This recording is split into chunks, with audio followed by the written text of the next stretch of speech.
Hello everyone and welcome to the Brantford Civic Center here in Brantford, Ontario as Bell City Boxing presents an exciting night of fights. I'm Jason Hackam. Joined alongside me is Ray Oluwole, a three-time national Canadian heavyweight champion and a member of the Canadian boxing team in Owen Paquette.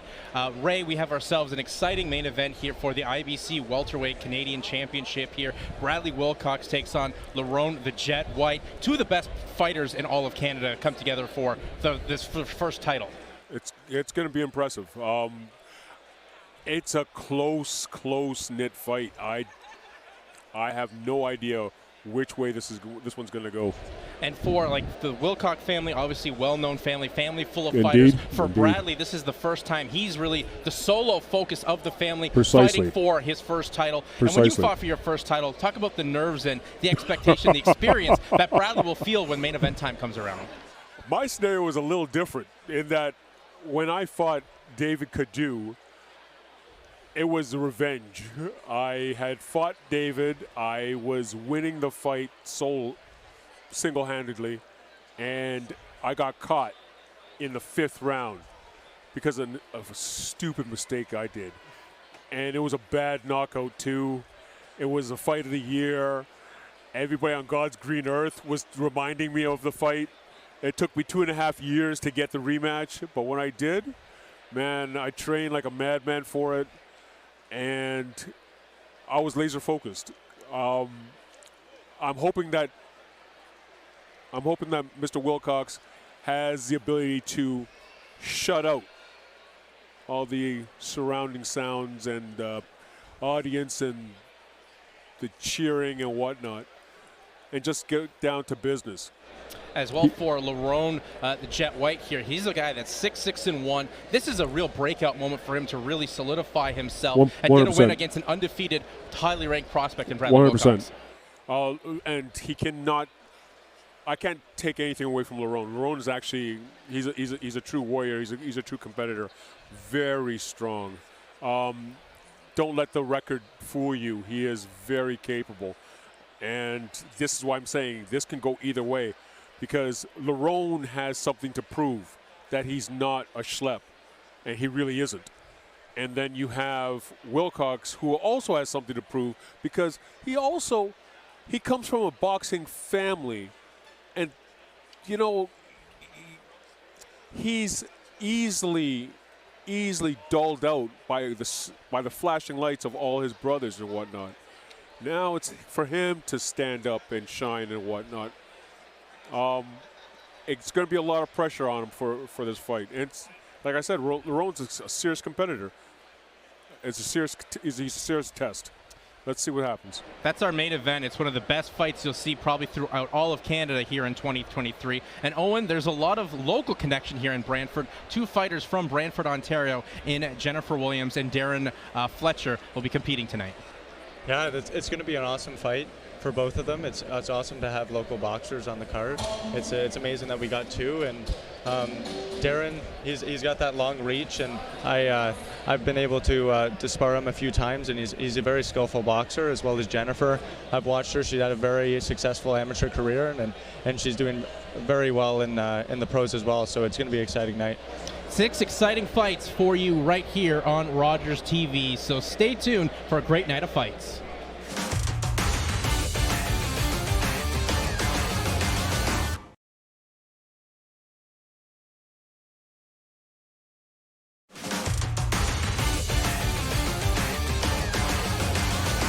Well, here we go, everyone. Our first fight of the night at 145 pounds, and making her way to the ring right now is Karla Soria, all the way from Mexico. She'll be taking on Brantford, Ontario's own Jennifer Williams. And Karla Soria has fought Jennifer Williams before. It was Jennifer's first pro fight, but Karla's got an interesting story as well. She turned pro back in 2016 and then took many years off, only returned to the ring back last November, November the 4th, 2022 to be exact, and now steps back in the ring just a few months later. That's just such a long time off to come back, but having, a fight under your belt as well, that has to really help and shake off some of the rust as well, Ray. By all means. At the end of the day, there's no better experience than actually getting in there and doing your craft. So let's see. Well, as well, too, the last person you fought is the person you're fighting now. So that's got to be a little bit of a good step back after just a few months off. This time, you kind of know some tendencies of your opponent By all means. So it's, again, not only is it not a blank slate, she has a debt to pay because she lost the first time. Let's see.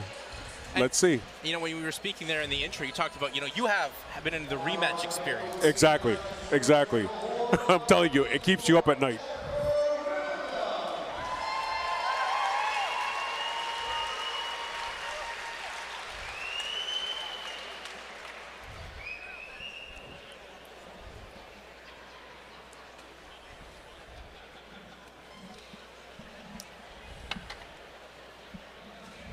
All right, and making her way to the ring now is Brantford, Ontario's own Jennifer Williams. We talked about her pro debut was last November against the same opponent here in Karla Soria. But, being a fighter from Brantford in your hometown, that's a great start here with the hometown crowd behind her, Owen.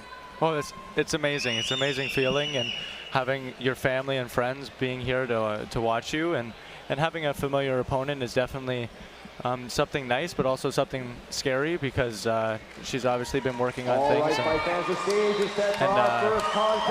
is familiar with her opponent. So her opponent's definitely probably working on stuff and then making sure she can come back strong and give a really good rematch.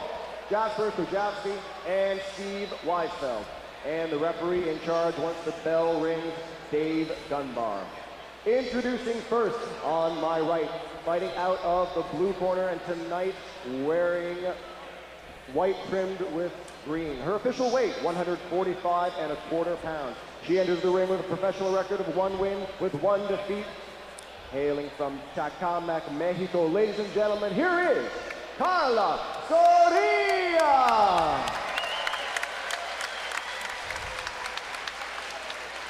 And her opponent on my left, fighting out of the red corner and tonight wearing leopard print. Her official weight, also 145.25 pounds. She has a professional record of 1 win with no defeat. She is Brantford's first female professional boxer. Ladies and gentlemen, introducing Jennifer Whyte.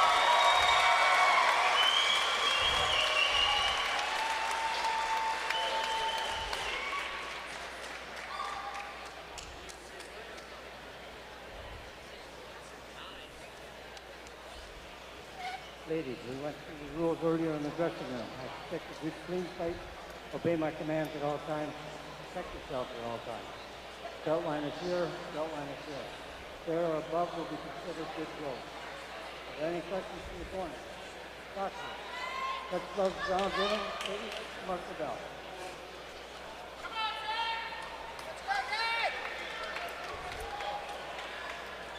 And we are just about set here for our first bout of the night. The third and final man inside the ring will be David Dunbar.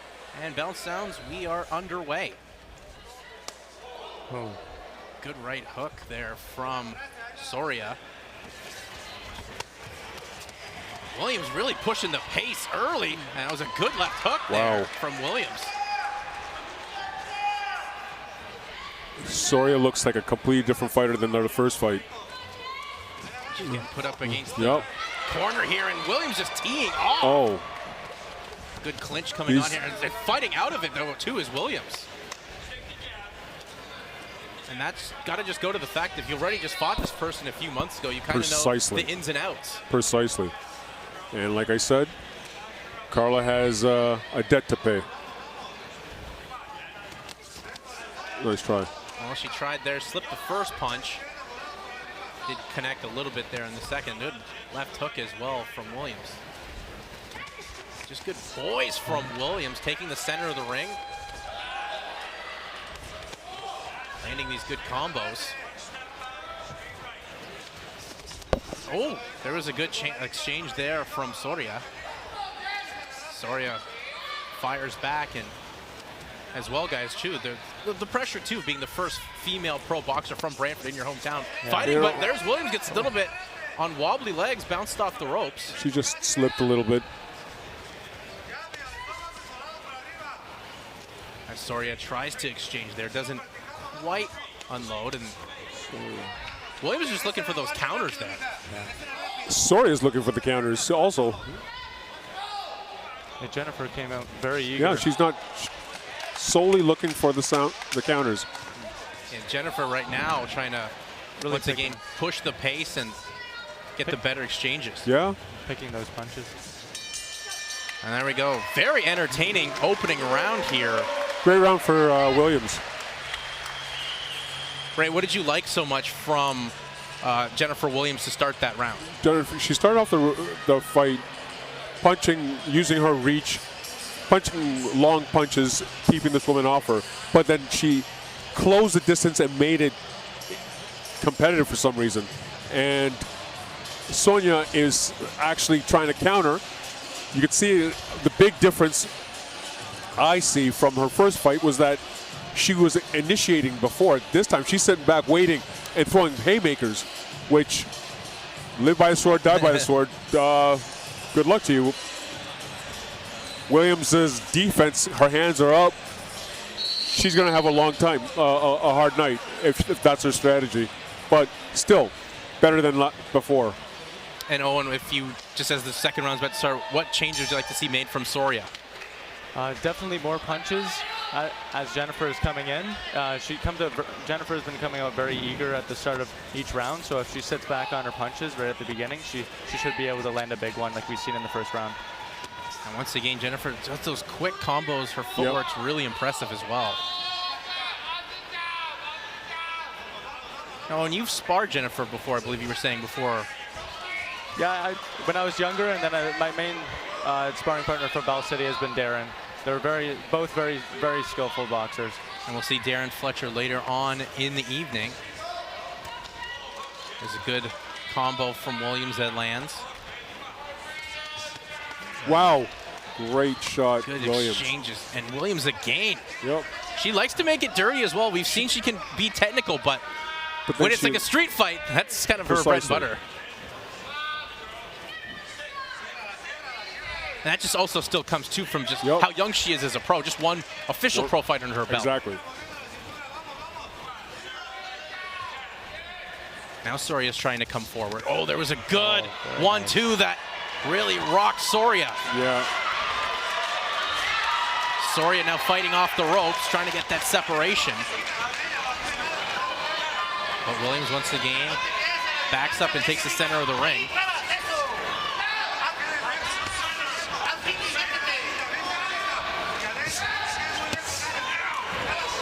Once again, Williams comes forward and now tries to go to the body, but Soria landed forward. Nice body shot by Jennifer.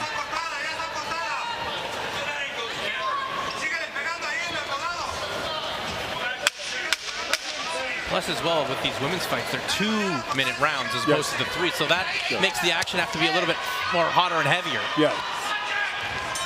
It's deemed a sprint. These are only 4 rounds. This fight is only 4 rounds, so as you were saying there, Ray, it has to kind of be a sprint. There has to be a sprint. So another good round for Jennifer Williams. I'm impressed with this fight thus far. These guys they're letting their hands go. And they recognize that they only have 8 minutes to actually show decisively that they're the champions. Having a little history, throw that into the mix, it makes for an entertaining contest. And it also gets to see how much your skills have improved. Their last fight was only in November, and we've just now turned the calendar to May. So, I mean, not enough time to improve, but still not that far away. Yeah. And what did you guys like from Jennifer in that second round? The footwork was making the difference there. It was a big factor. She shows a lot of grit, heart and grit. She stands there, she exchanges. Doesn't have to. Wants to. And they say heart and grit is one of those recipes that builds a champion too, Ray. Yeah. So here we go, round 3 underway.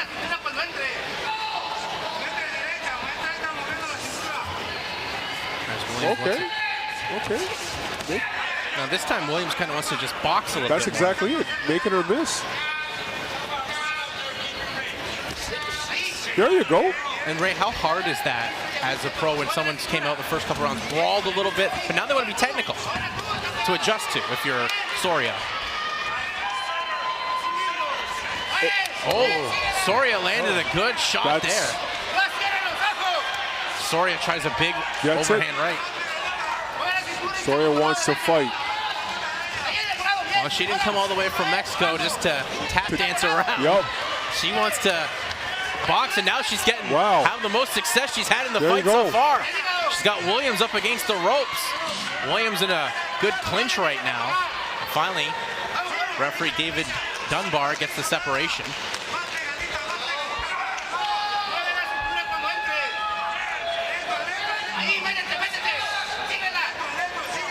Now Soria turns the tide. She's trying to back Williams up. Williams getting put back to the corner, and Soria really letting her hands go. There's a good right hand from Soria. Soria woke up this round. Yeah, there's a good jab that came on straight right from Williams. But this has been a huge change of pace from Soria, the Mexican fighter, here in the third round. Williams, though, lands a good combo there to close out this third round. A good left from Williams at the end, but really the best round we've seen there from Karla Soria. Yep. It's one of those things, too, where you know you're getting, now we're into the final round, just really got to go for broke, throw everything in the kitchen sink at your opponent. Literally. And what did you really like there from Soria, guys? Soria? Yeah. She let her hands go. She brought the fight to Williams. And I feel like that's kind of what she's got to do too, Ray. She's kind of down. So it's the first two rounds. You got to push you can't just sit back and hope for good things to happen. If she sat back, Williams started the round off boxing her from the outside, which she should have, and she made it look easy. When Soria threw, she landed on like nothing but air. She knew they had to do something else, change it up. Now it's do or die. Here we go. Fourth and final round. And what's been a very entertaining bout to kick the action off here at 145 pounds. Now Williams once again trying to push the pace.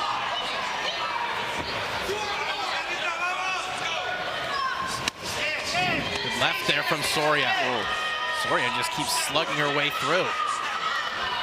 Williams is tough as nails. Both these women are. They've both eaten some really good shots.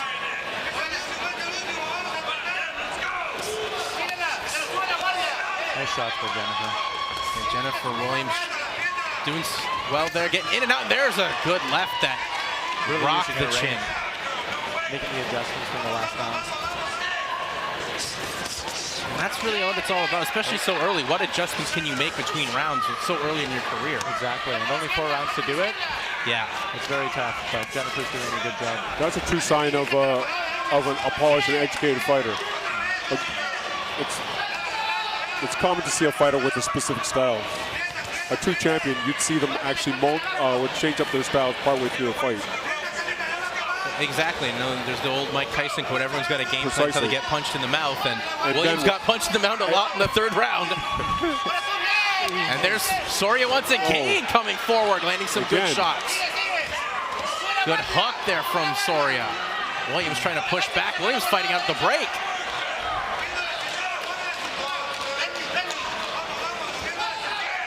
Soria looking for, or Williams looking for the, there's a good hook from Williams. Whoa.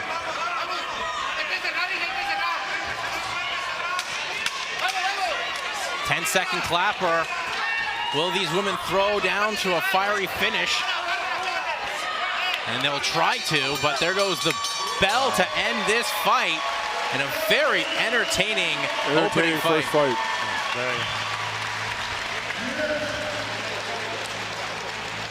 I think for Williams, she showed a lot in this fight. She got to show her ability. She can brawl, she can box, but she can take a couple punches as well. Yes, she can. And I think that's, when you're trying to build a career, that's a big step. It's a good stepping stone in. And as well, the difficulty in trying to fight someone that you fought before and already beat to get up for that, that's also got to be a little bit difficult coming into this fight.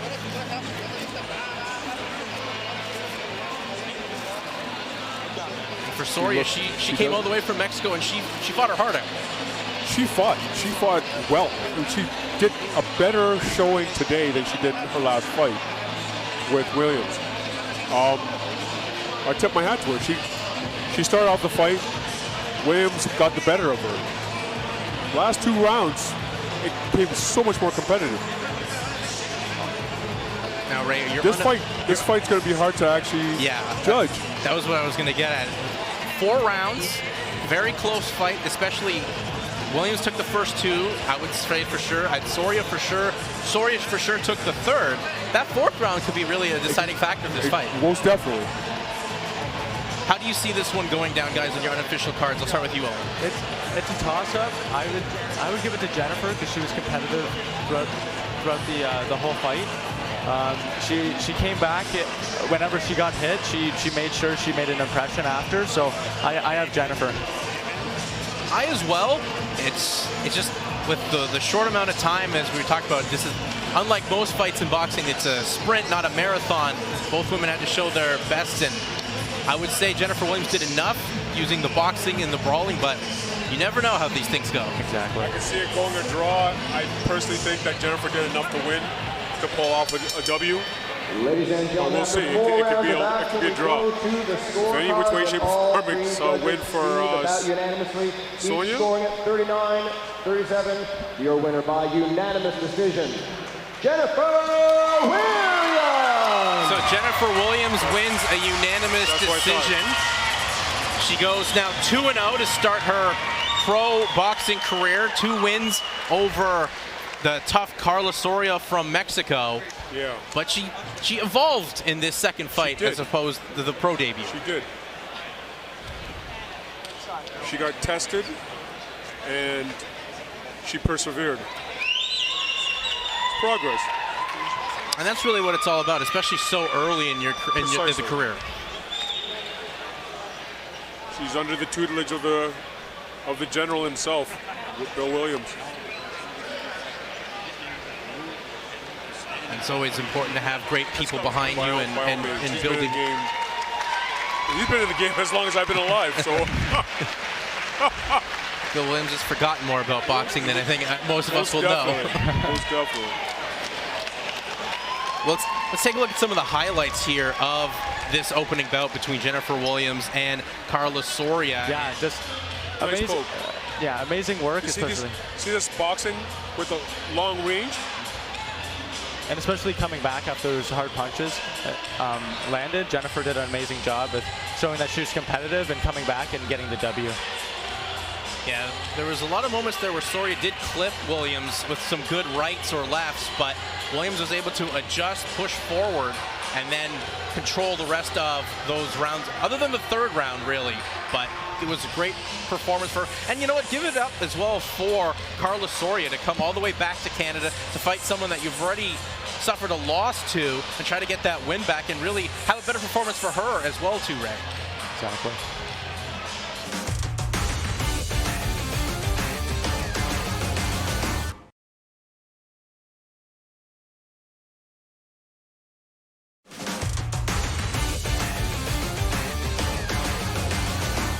Well, we're set now for our second fight of the night. This one's at 135 pounds as another Mexican here in Gabriel Aguilera Morales makes his way to the ring.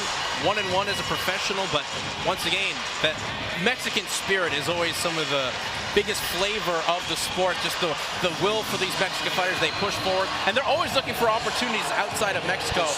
And Gabriel Aguilera Morales here, he steps into Brantford, Ontario to take on the native of Niagara Falls, Jesse Sallows, who will be making his way to the ring now. Wow. I've known this kid since he was a kid. He's making his debut. Tell us what you know about him, Ray.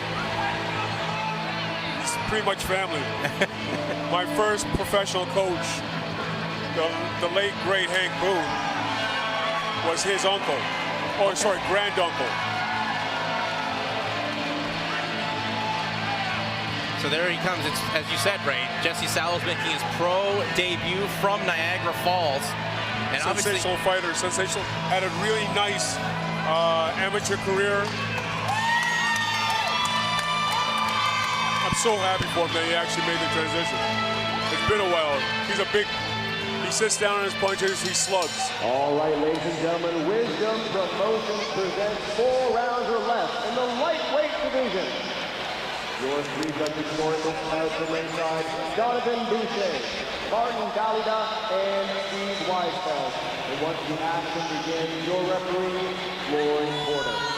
Introducing first, on my right, fighting out of the blue corner and tonight wearing black, trimmed with red white. His official weight, 134 pounds even. He enters the ring with a record of 1 win against 1 defeat. And comes to us from Veracruz, Mexico. Ladies and gentlemen, here is Gabriel Aguilera Morales. And his opponent on my left, fighting out of the red corner and wearing red trimmed with white. His official weight is 135.5 pounds. Tonight he is making his professional debut in the ring. Hailing from and representing Niagara Falls, Ontario. I love the fact that Jesse has Boone on his trunk. His last name is Sallow, but that is a tribute to his first coach, my coach, the late great Hank Boone. Well, yeah, you love to see that, obviously honoring the heritage, the tradition of his fight family as he makes his journey as a professional fighter here. 100%. Protect yourselves at all times. Belt line's good, the belt line's good. Touch gloves now if you wish. Come out at the belt. Third and final man in the ring is referee Floyd Porter.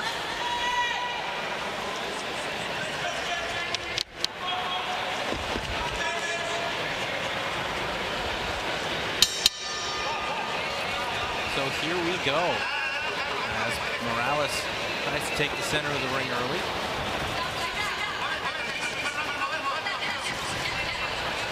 Sallows lands the first jab.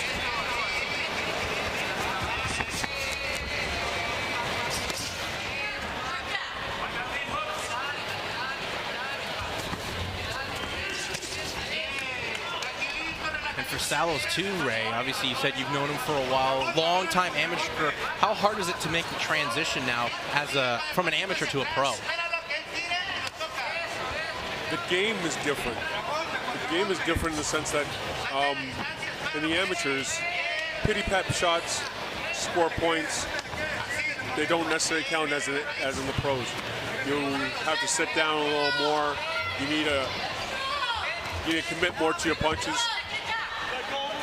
before they're actually scoring blow. It's also weird to be, you feel naked the first time. And no more headgear, no more stock on. But this is always what they've all dreamed of doing, is becoming those pros. There's a good right hook that kind of wobbles Morales. That was, yep. And now Morales tries to fire back with a couple shots of his own. He awoken the beast. Oh, a huge right from Morales. But Sallows just sits there and eats it like Pac-Man. Very composed.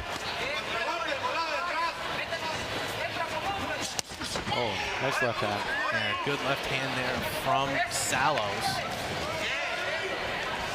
Tries to back up and get the space. Sallows is really finding his range. Nice. Oh, there's a good left. That takes a knee, does Morales. And as you said, Ray, Sallows, he sits down on his punches, and no prime example than that.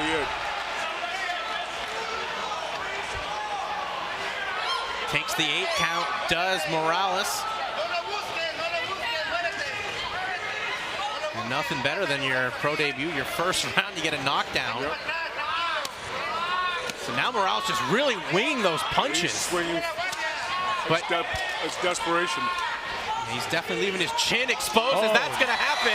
He's going to get knocked down again for the second time in the opening round by Sallows. And if he's not careful, Morales, he'll get swallowed up by Sallows. And that's going to do it. A first-round TKO for Jesse Sallows. A very impressive pro debut. That was amazing.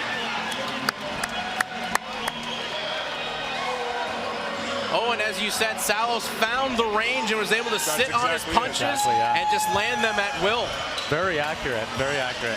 Just the first knockdown, he was so accurate with that 3-punch combo, and that just from there, I don't think Morales could come back from that.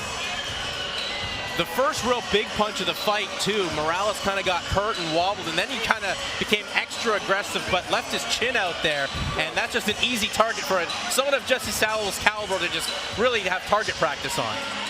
Jesse started off really tentative, trying to find the jab. Once he found the jab, the cross was coming, firing right down the pipe afterwards. Morales? Yeah. He came with a lot of heart. Swung for the fence. Threw caution to the wind. Also, with the caution, went his defense. Yeah, absolutely. Especially after the first knockdown, Morales really tried to just throw wild punches that you'd see on a schoolyard. But, precisely. But that's why it's boxing, because you got to be technical, got to find ways to protect yourself, especially against the skill set of Sallows. That was still a fantastic win for Jesse. He ate some of those heavy shots in the early rounds. That's costly. That was that easily could have caught Jesse on the chin. May have been a different outcome, but thankfully, my hombre won. Ladies and gentlemen, 2 knockdowns in 1 round. That's one heck of a way to make a debut and get a first-round TKO. Referee in charge, Floyd Porter, calls off the contest, declaring your winner by knockout, Jesse Sallows. So there is your winner, Jesse Sallows, via first-round TKO. As we take a look at the highlights of that first round and first-round destruction, really, from Jesse Sallows. Yep. There's the first knockdown, there's the first knockdown. Knockout, yeah. Boom. Yeah, really, Morales couldn't really set his feet, couldn't really see those punches coming. And good stuff from Sallows. Guy's 28 years old, so now that the pro journey begins, he really kind of has to get this career in gear at 28. But there's still a lot of time to continue to grow here from his performance. He's got the pro debut out of his way. Those nerves are out of the way. So now he can focus on becoming the ultimate Jesse Sallows. And for you, Ray, that had to be extra sweet to see someone that you've known, as you said, as family. I'm a little emotional right now.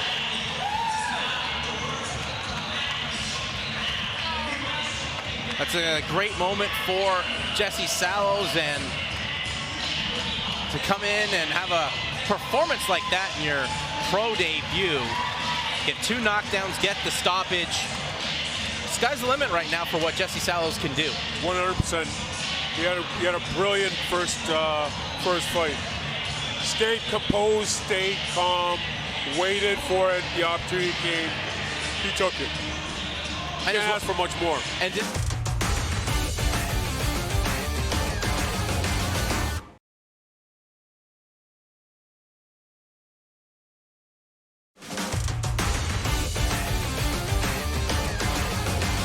as we move on to our third fight already, we're just flying through this card here, as here's Javon Blackstock-Sewell coming from Odessa, Ontario. And this fight will take place at 175 pounds.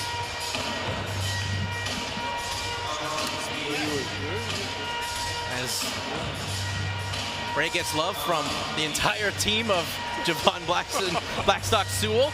What can you tell us about Javon Blackstock-Sewell, Ray? What can you tell us about Javon Blackstock-Sewell?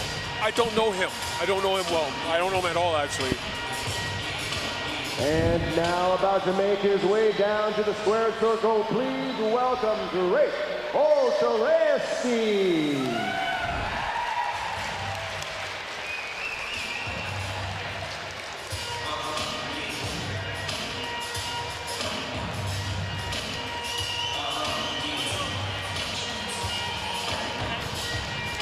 And making his way now to the ring is Drake Olchowecki. This is Jesse Sallow's cousin, is the coach of this other fighter. Okay, well, we just saw how successful Jesse Sallow, the fighter itself, was. So Yeah. having the coach in your corner, You'll see power. That's what the Boone family brings to the table. Power. In the light heavyweight division, our judges scoring the bout at ringside: Deborah Wong, Jasper Kujavsky, and Steve Weisfeld. And once the action begins, your referee, Dave Dunbar.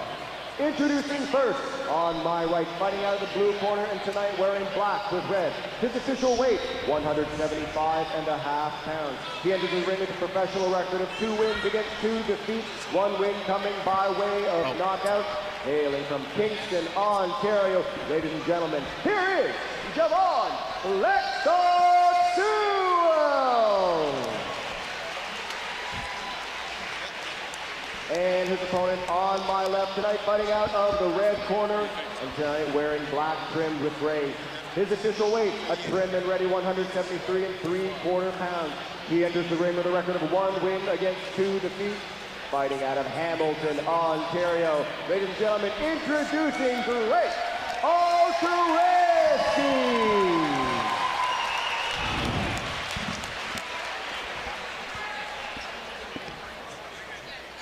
Gentlemen, we went through the rules over here in the dressing room. I expect you to obey my commands at all times, protect yourselves at all times. That line is here. This is a little bit high through there. That line is here. There or above will be considered good throws. Any questions from the corner? Boxers. Let's go now. Come out at the bell. Good luck to you both.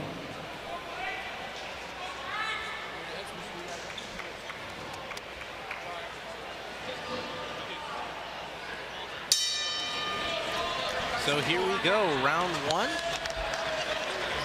As Olchowecki takes the center of the ring.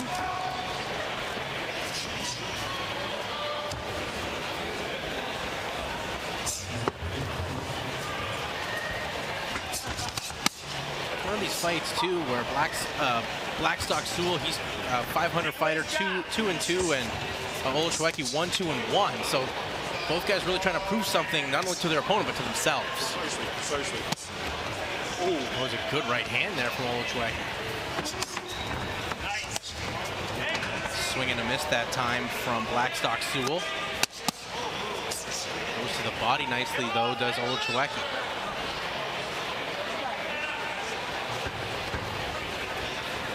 Get the break.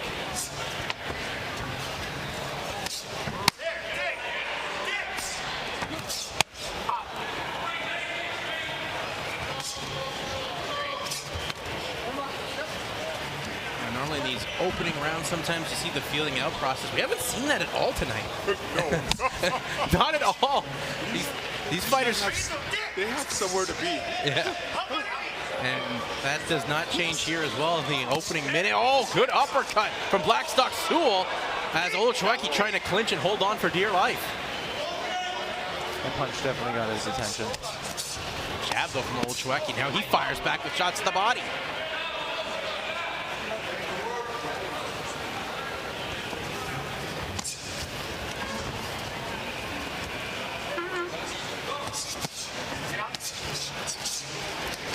Continues to get in on the inside, but ends up finding himself in those clinch positions. Shorts and leather. That they are.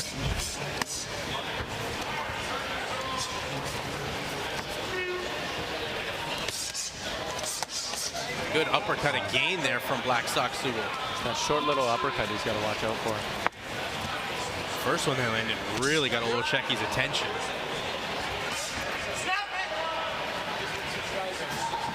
Good jab. Nice Good shots to the body work, exactly as you said there, Owen, from Olchowecki.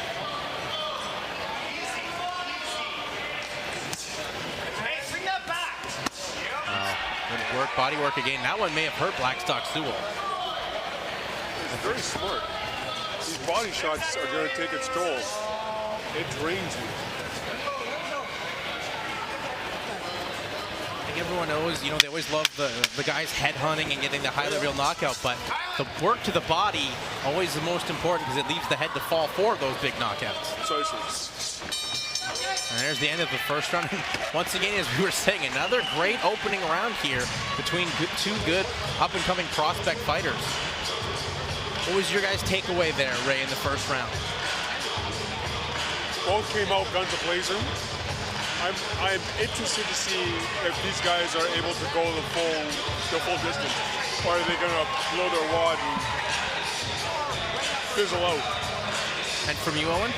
Olszewecki was really good with the body work. He made Blackstock move his hands up, and he opened up the body, and that was a really good takeaway from the first round. But Blackstock's definitely on the inside. Olszewecki's got to watch out for that short right uppercut. Yeah, that was really the biggest punch of the fight, the uppercut that Blackstock-Sewell did land on Olszewecki. But to Olszewecki's credit, he ate it and came back with some good body work of his own. Oh, exactly. Absolutely, that's what I'm saying. I'm interested to see exactly if it took its toll, if they're trying to wear each other down. Blackstock-Sewell, he's coming out, trying to get the uppercut of his own going. Oh, huge body punch there from Blackstock-Sewell. I think we know the answer to your question now, Ray. They are not trying to maybe go the distance here. Both these guys want to finish.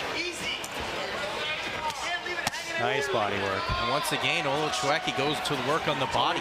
Those things hurt. They drain you. That uppercut. Now Blackstock-Sewell trying to get an uppercut of his to go to work again.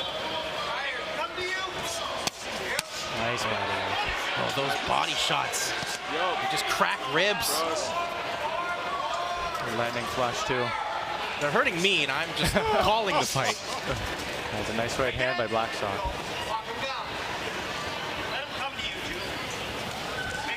Blackstock's corner keeps telling him to let Olszewecki come to him. As that's kind of, I guess, been some of the successes countering with that uppercut. It's a good right from Blackstock-Sewell.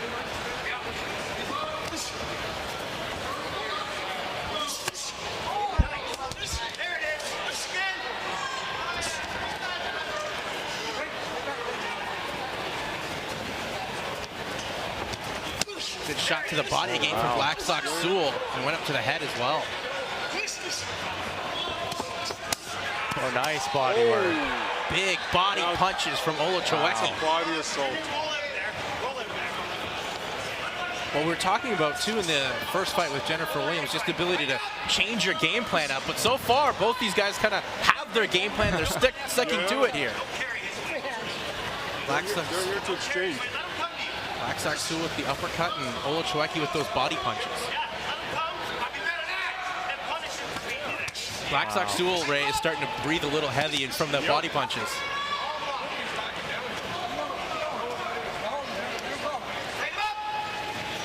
I think Olszewecki's body shots are really making the difference here. Yeah, and he goes right back to it.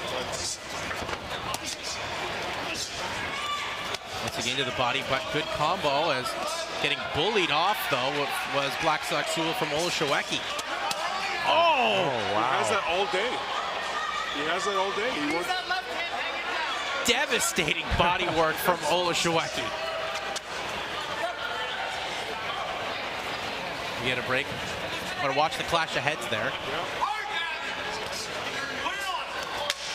Javon, there's the body shot again. It's almost like a sparring session to the body bag with how Olszewecki's treating Blackstock-Sewell's body as we get a break. I'm telling you, like, how many rounds this fight? 4 rounds? I believe so. Hey. It's going to be interesting to see if it goes a full 4. I feel for the amount of body shots Blackstock has been taking. He's been taking them very well because he's definitely been taking some punishment to the body. Yeah, he absolutely has, and that was another clinical display of body work there from Olszewecki. And that's really been the biggest moments of the fight, is just those body combinations that Olszewecki's had. And Ray, if you're in Blackstock-Sewell's corner, what are you telling him? Because obviously you've got to avoid these punches now. Avoid these punches. The thing is, he allows him to come in. He's a taller fighter. Should be fighting from a distance. He allows the shorter fighter to come in. You throw the body assault. In the second round, he threw a beautiful combination, finishing with an uppercut. He permitted that opportunity to continue. And that's exactly what Blackstock-Sewell is trying to do. As you see him trying to go through some body shots of his own here early in the third round. Oh, there's a good counter from Blackstock-Sewell.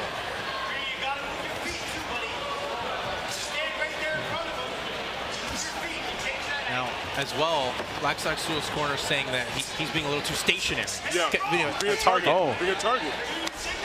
And there you go. And now Blackstock-Sewell heeds the advice of his corner. But you know what? Looks like his fatigue is starting to set in. Oh, that nice. Beautiful attempt. Beautiful attempt. That uppercut missed by inches. Yep. Beautiful attempt, but fatigue is starting to set in. Well, it's just this pace. You can't keep going at this pace for a very long amount of time. Both these fighters are throwing with bad intentions. Oh, nice counter by Blackstock. He's wobbled. Yeah. Olchowecki. He's wobbled. He's wobbled. Wild punches, though, from Blackstock-Sewell. He's getting his energy back now. I think both fighters need their energy back. That's for sure.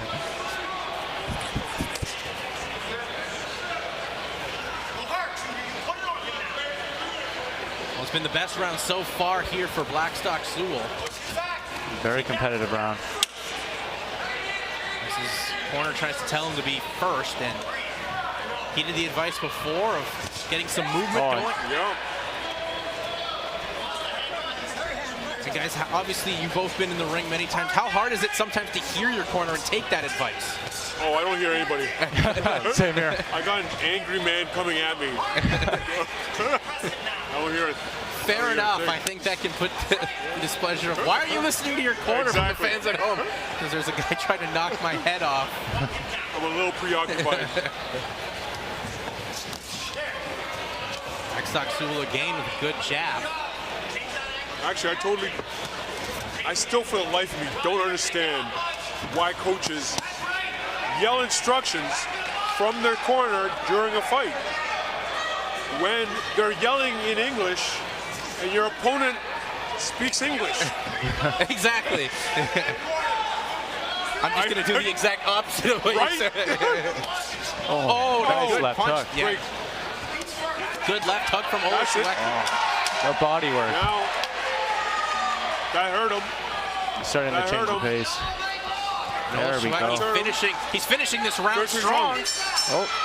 Good uppercut as well from Blackstock-Sewell, but those good shots there from Olchowecki closing out the round. That makes it tough on the judges to score this round. Precisely. That was a round, I think we can all agree, that was probably the best we saw from Blackstock-Sewell, but he came out very, very eager in the starting of that round, but in the middle they kind of took a break, and then Olchowecki really started to connect his punches, but Blackstock still came back and was trying to counter. Yeah, it was a real good round for Blackstock-Sewell, but Olchowecki showed his toughness there, able to eat a couple good shots and then land some good ones towards the end. It's been a very competitive fight, though, to say the least. Very competitive fight. Sorry. And I think that's really what you also want on these kind of shows, to get a lot of fights, very competitive, see a lot of good prospects. You don't want to see 8 fights where 8 guys run over someone. That's a waste of time. Yeah. So give credit to Bell City Boxing and Wisdom Promotions for putting on this event. And great fights made by the matchmaker. So we go round 4. Wow. There's good combo from Blackstock-Sewell, but he gets countered. Wow. Olchowecki used his energy. And how hard is that as well sometimes to conserve that energy when you've used it a lot, but now you got to conserve some of it and pick your spots. In essence, he used Blackstock momentum right there and turned him around and used it to his advantage to create an attack. And every time Blackstock-Sewell seems like he's got something going, Olszewecki has an answer. Exactly. And that's got to be so mentally frustrating, too, for Blackstock-Sewell. Yes. As now Blackstock-Sewell, he swings and a miss again with a big right hand. Good counter left, though, from Blackstock-Sewell. See Blackstock just loading up that right hand. Competitive fight. Good body work again from I like that little tap. Right. What? It was almost a backhand there as well from Olszewecki on the break. That I know is not legal in boxing. Nice right hand by Blackstock. Wow. Now Blackstock's got the right hand going in this round. His right hand has been very impressive.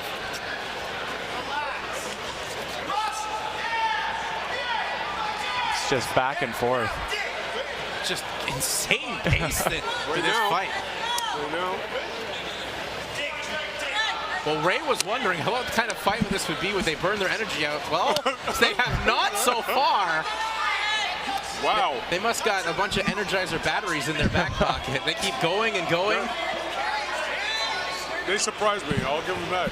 Right now, I think they're taking precious moments to catch your breath too, and then they explode again like a grenade. Yeah, that's exactly, I think, what they're doing too, and that's smart as well, especially late in this fight. Oh, nice counter. Blackstock-Sewell swinging for the fences. Yeah, this just turned into a bit of a brawl here. And that holding, it takes a lot of energy from you. So the accumulation of punches and the holding, it's... Yeah, well, and explain that to the people that may not. It just looks like they're hugging. No, there's a lot of energy being distributed. Yeah, you got another person's weight on you, and it's definitely takes the energy from you, and then you got to swing. So these guys are really going at it. Olszewecki with a good 1-2 to the body again, as we're in the closing moments of the fourth round. And there is... Right at the end of the bell. Right at the end of the bell. Just once again, another crazy round. It's not over. It's not over. Let's see it. So we're going to go to a fifth round. We were mistaken, thought it was 4. I think we are going 6 rounds here. I think it's a sixer. But what a fourth round. That was the best round of the fight, I think, so far. I'm impressed. I didn't think that they'd have that kind of stamina this late in the game. And really, as well, for Blackstock-Sewell, he got his right hand going and had some great moments with that. And kind of wonder if maybe he could find that earlier in the fight, it'd be a different story. The body assault, I thought was going to play a much bigger role in draining these guys. But I as well, considering Blackstock hasn't really made that much adjustments to prevent them. No, they're not. he's taken them and gone forward. Yeah. Oh, to be young. As we get underway here with the fifth round.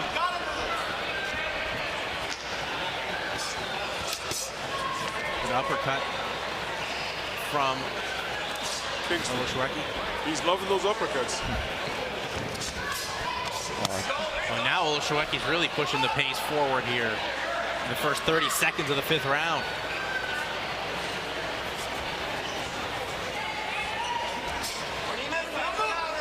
And you also wonder as well, as those body shots really come to the effect here for Blackstock-Sewell. Yeah.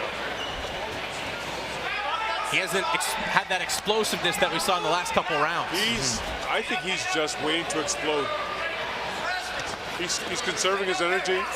Oh, there it is, right there. And just right on cue, Ray. It's almost like it's scripted. Just waiting for that right moment to explode with a 1-2 punch combo. And I'm really surprised with Olszewecki's want to fight on the inside with his reach advantage against Blackstock. I have to agree. Well, it's definitely... It's making it a more competitive fight. It's making a more competitive fight. He's getting a lot of badges of honor for being a tough, durable fighter, but maybe in the long run, if you have that reach, you want to use it. Exactly. If you're the taller fighter, be the taller fighter. Exactly. Ray, if you were in Olszewecki's corner, that would drive you nuts, wouldn't it? Absolutely. Absolutely.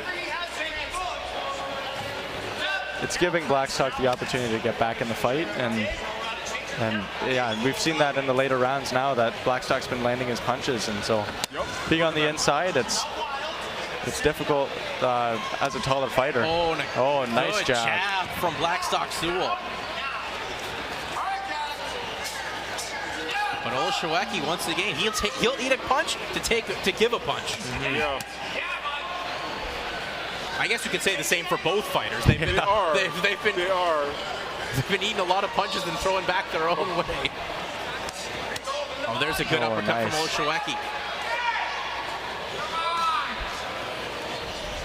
Now Olchowecki tries to once again regain full control, but it's a tough round to score too for the judges. Yeah, very, very much so. Mind you, Olchowecki seems to be outworking him this round. Yes. You can see when Olchowecki is using his left hand, he's really setting up his shots with the right. But when he's not using his left hand, it's more wild, and it's allowing Blackstock to get an opportunity. Yeah, this has been the more technical boxing round of all the rounds we've seen so far. Exactly. But there's a good finish towards the end for Blackstock-Sewell. I believe Blackstock is a wee bit fatigued. Yes, I would say his gas tank is on E, and he's looking for a refill right now.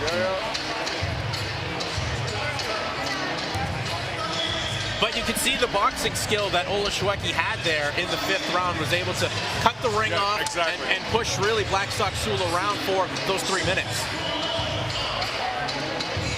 And you need to have those skills late in a fight kind of like this. Precisely. Like I said, the body assault drained him. Yeah. So maybe it was for the 6th round. Well, it's the 6th and final round now, so both fighters, more so Blackstock-Sewell though, will have to probably throw everything he has and expose all the energy he has if he wants to come away with a victory here. Very much so.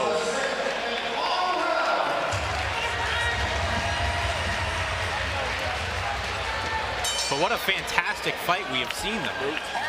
Very entertaining fight. Right away, Olchowecki just tries to bully back Blackstock-Sewell. I don't understand that. Yeah. Unless he's just trying to rest for a bit. He started the last few rounds like that. It's very interesting too, because I think we can all agree that probably Olchowecki's up on the points right now. Exactly. Concentration. Nice. But then again, you don't want to leave yourself open to a wild swinging puncher like Blackstock-Sewell. Because this is boxing and anything can happen inside that square circle.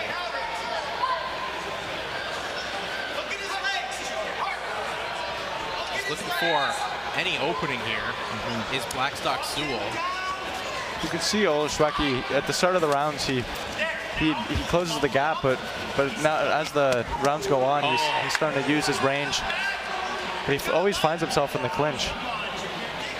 Finds himself in the clinch for sure, but before that, he found what has worked for him this fight. Those body punches, those 1-2s. Those have been so effective.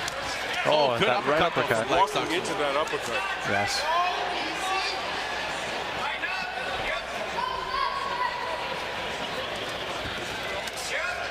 Just misses that right hand, Olchowecki. Yeah, Olchowecki trying to maybe put some points, but a good counter from Blackstock-Sewell. Waited for his moment and landed a good crisp punch. That's been his thing. He's been very explosive as Olchowecki comes into the clinch and then just releases his punches, and he's caught Olchowecki a couple times now. And he landed that good uppercut again that we saw in the 1st round that really hurt Olchowecki. Kind of got away from it a little bit as the rounds progressed, but trying to find it. And his corner screaming for him, steal this round. Wow. Blackstock's looking for that right hand. And Blackstock-Sewell showing some good moments in this round. There was that right hand. Here's 43 seconds left in the fight. Tries to get him with a left hook. Olchowecki was able to avoid it.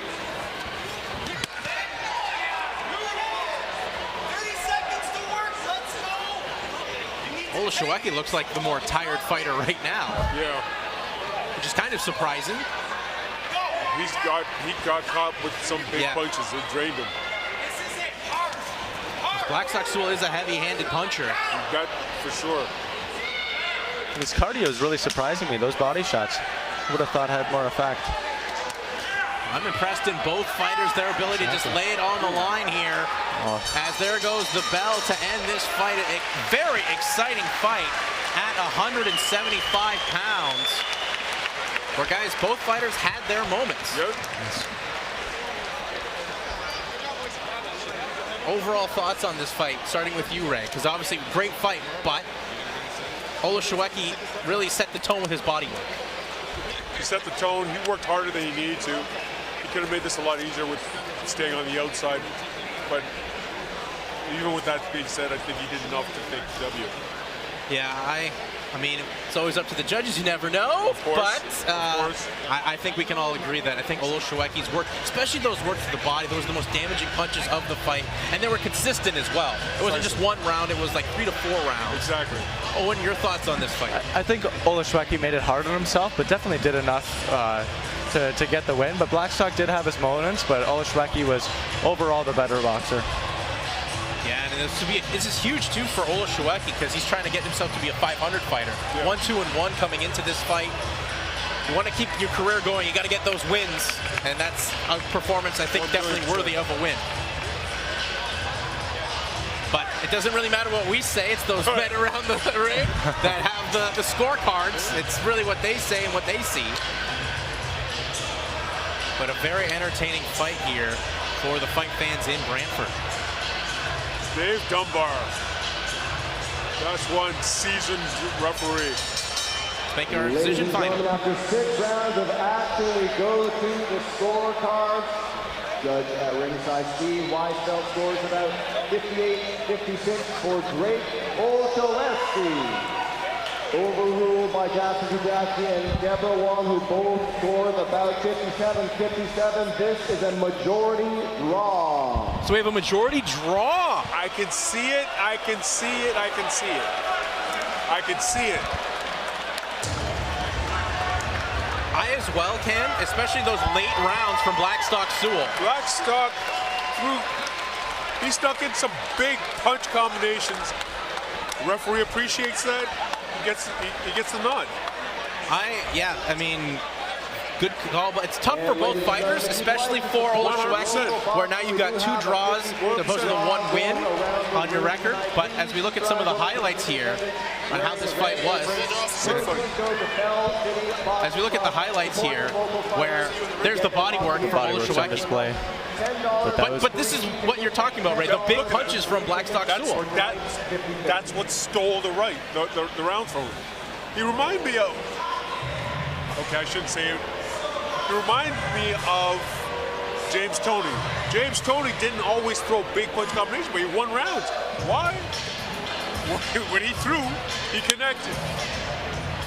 He hardly ever got caught with anything. Hardly got touched. But he threw big punch combinations with crazy power. And that's a pro game. Some of the judges like to see that. Exactly. That shows the difference there between amateur and professional, where you got to land those big power punches in these fights sometimes and steal some rounds, as you were saying. And to your point on Blackstock-Sewell reminding you of Lights Out Tony, I mean, that's why they called him Lights Out. That's because exactly he can land those big punches out in order to put your lights out. And I think with a little more seasoning, a Blackstock-Sewell can get there. Most definitely. He has the potential. He has that big right hand. I'm not all that concerned about their records right now. I think these guys could potentially have a really bright future. And I think that's a good point to make too, Ray. A lot of people are worried about, records at this stage. When you're only like 5-6 fights in, develop on the skill set, and then we can maybe focus on the records. Exactly. Ladies and gentlemen, the top.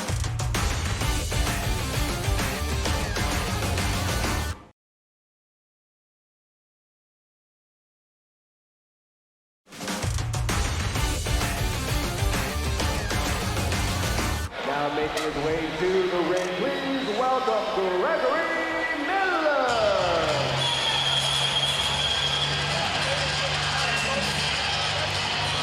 So here we go with our next fight of the night at 172 pounds, as Gregory Miller will take on This is my entry song. Gregory Miller all the way from Jamaica. coming out to take on Darren Fletcher from Brantford. And Gregory Miller carrying on that big boxing tradition down in the island of Jamaica. Many great boxers. I'm not Jamaican. I have no idea. I know about, when Glenn Johnson did knock out Antonio Tarver, had a lot of success from the island. And actually, even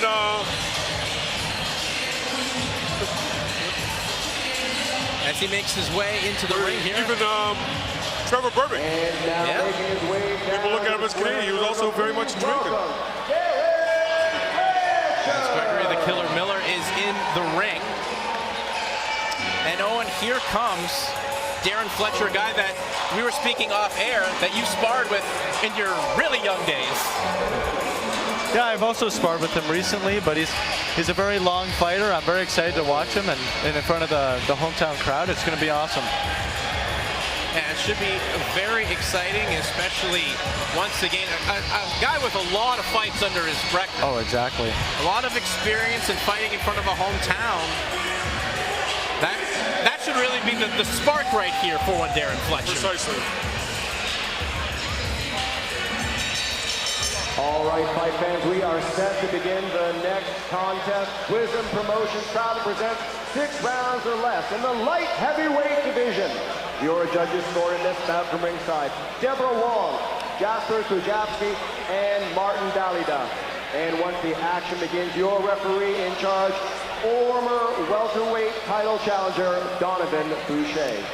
Introducing first on my right, fighting at the blue corner, and tonight wearing the colors of the Jamaican flag. His official weight, 173 3/4 pounds. He enters the ring with a professional record of 1 win against 6 defeats, 1 win coming by way of knockout. He comes to us all the way from Kingston, Jamaica. Ladies and gentlemen, here is Gregory Killer Miller. And his opponent on my left, fighting out of the red corner, and tonight wearing blue trimmed with white. His official weight, a trim and ready 170 1/4 pounds. He enters the ring with a record of 2 wins against 11 defeats and 2 draws from right here in Brantford, Ontario. Ladies and gentlemen, introducing Darren Fletcher.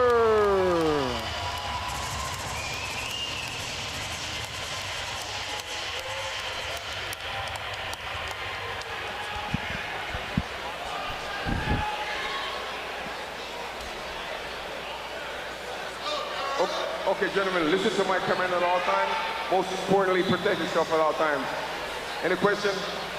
Over here is good. Over here is good. Any question? Good luck, guys. Good luck. Tough stuff.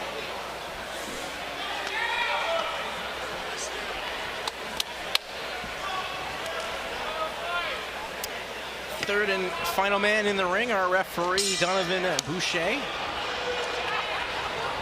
And here we go, as Fletcher tries to take the center of the ring very quickly.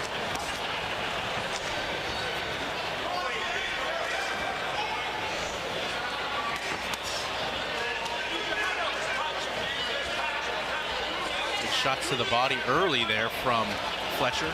He's using his reach advantage. He's definitely using his jab and setting up his shots early on.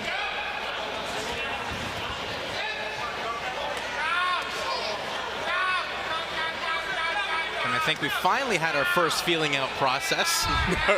Exactly. As is, of course, customary in that opening round, but Fletcher really trying to be aggressive and put the pace down and show that experience. Good left hook from the legs there of Miller. That was his first punch he threw. He was just waiting for it. And he smiled right at Fletcher. So that was a good one. What a punch. What a left hook there from Miller. Now, and now Miller smells blood. Oh. Referee Boucher gonna get in there for the break. It's especially hard for Fletcher. Word. He didn't expect that. No, he did not. Miller switched stance. And they're in the clinch again. But that was just Miller computing the opportunities. In the first minute of the first round. Good jab.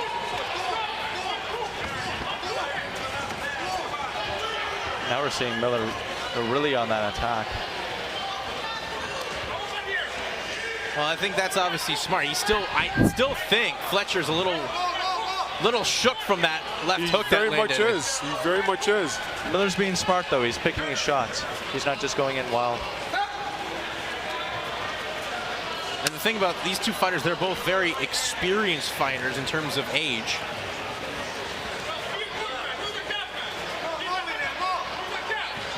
This isn't their first rodeo in the ring. No, it's not.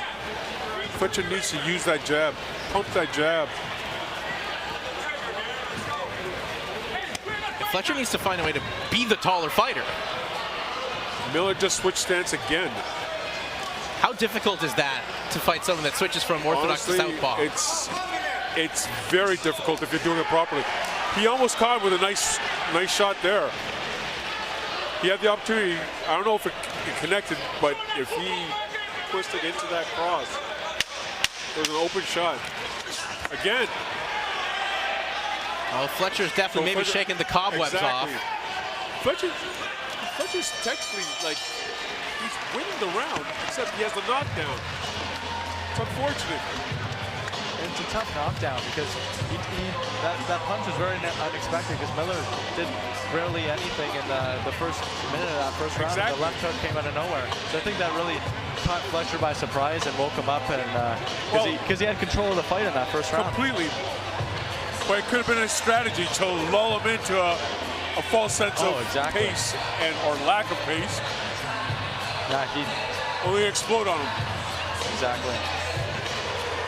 Well, it was very smart too. See what Fletcher can do, and then just wait for your opening. It was there, bam, count him with the left hook. Yeah. And as well, you've switched stances too, so now you're making it difficult for Fletcher to read what you're going to do after you've been knocked down. And that's really tough mentally, winning that first minute of the first round and then getting knocked down by a punch that you did not expect. It's always those punches you don't see coming are the ones that put you on the canvas. Let's see his adjustments. And what would you guys, obviously, now as the second round's underway, like to see from Fletcher here? Because he started that first round good. I want a busier jab. He's a long, lanky guy.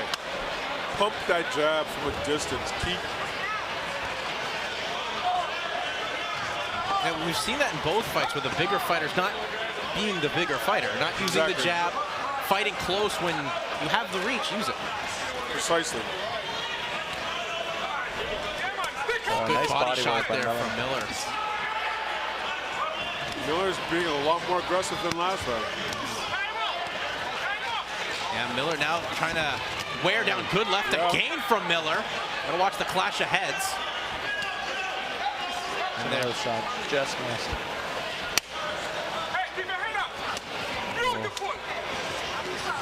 I wonder if Miller feels it's time to be a little bit more aggressive. He was kind of just computing things other than the knockdown in that first round. He was being patient. Yeah. But I think now he realized he can put Fletcher in an uncomfortable position.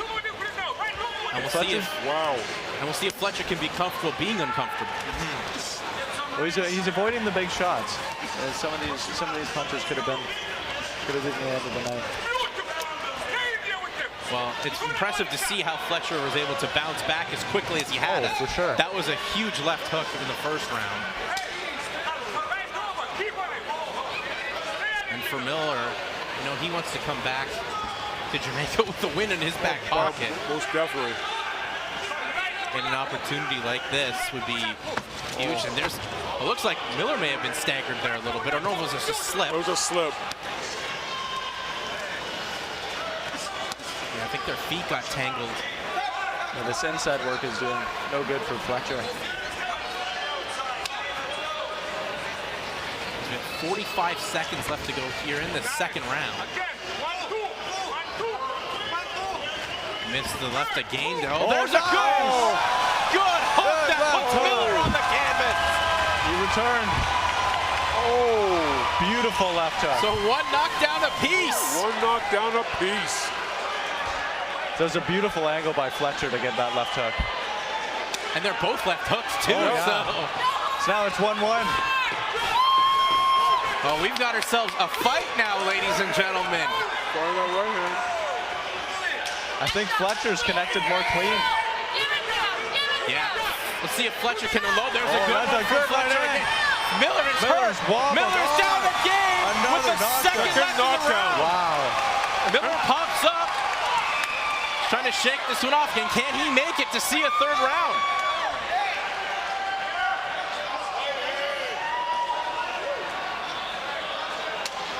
Okay. All right, there we go. So 2 knockdowns in the second round for Fletcher. And that changes this fight a lot. To see Fletcher, this is an entertaining night of fights. Wow. That changes this around a lot. To see Fletcher bounce back from that first knockdown in the first round, that's incredible to get 2 knockdowns in the second. That's precisely incredible to be composed and to make the adjustments. And that left hook really was amazing to see him make the angle, use his reach, and then obviously land the left hook for the knockdown. Fantastic.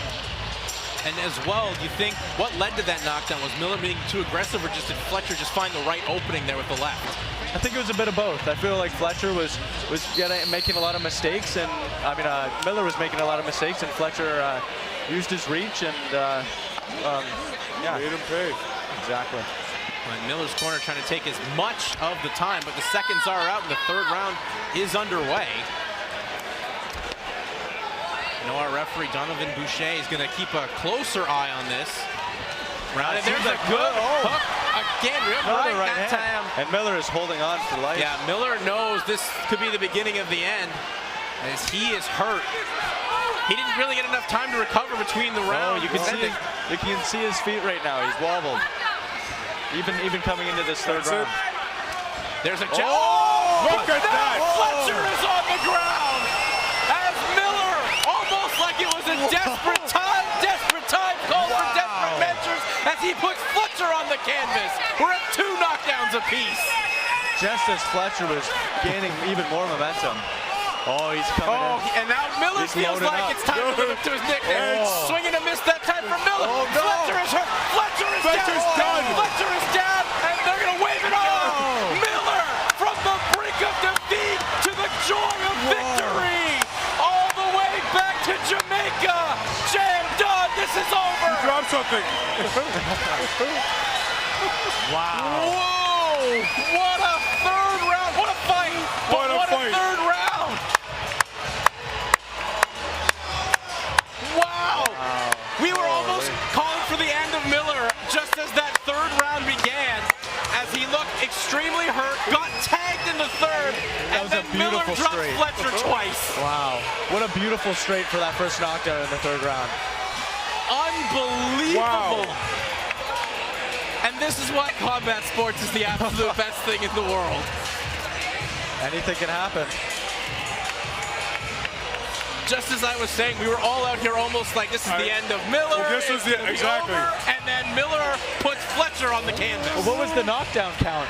There was 1 in the first, 2 in the second, and then another 2 in the third. Just I think it's 3-2 for Miller. Yeah. Wow. It's rare sometimes you get a fight with 1 knockdown. We have 5 in this fight. Wow, what a performance there from Gregory Miller.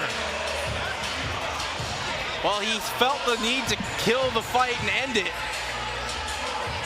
And for Darren Fletcher, that's got to be so tough because he started the fight off on the wrong foot, had things going, and looked like he was going to get a finish early in the third, and then he just gets caught. Yeah. Not once, but twice. Well, Miller came out. Actually, it's also a testament to Miller. Yeah. For persevering through being knocked down twice. It's just one of the most craziest fights you'll ever see, first of all. And for Miller, that's fantastic. As you were saying there, Ray, the perseverance is strong. And just when you need to have that right punch, sometimes you want it to see it happen in the corner, but you can't find the opening. Miller found it not once, but twice in that third round. Exactly. And I think that's what's more impressive. Genuinely. But what a fight. Let's get the official decision. Before we do anything else, a round of applause for these 2 warriors. The end comes at 1 minute and 1 second of the third round. Your winner by way of knockout, Gregory Killer Miller. So Gregory Miller picks up the second win of his career, but it's a win he's going to remember forever. Definitely. He can tell nothing like a KO. He can tell his grandchildren about that forever. Genuinely. I was knocked down twice, and then I knocked my opponent down. He definitely earned that win. That's for sure. Let's look at the highlights of this round, of this fight, because I really want to see it. I think this is the first knockdown coming. Wow. Wow.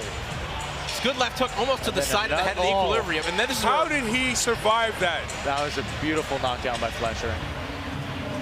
And this is where Miller was really hurt towards the end of the second. He took a knee. He then took a knee there, fortunately. Ladies and gentlemen, we've got two great local craft breweries in the house. This is the start of the third, where Miller looks hurt, and then all of a sudden, right hand from Miller, switching to that left hand, excuse me. The two corners of the arena where you will and then find the yellow referee and Donovan Boucher had seen enough and stops the wear. fight here early in the third round. Just what a performance there from Gregory Miller.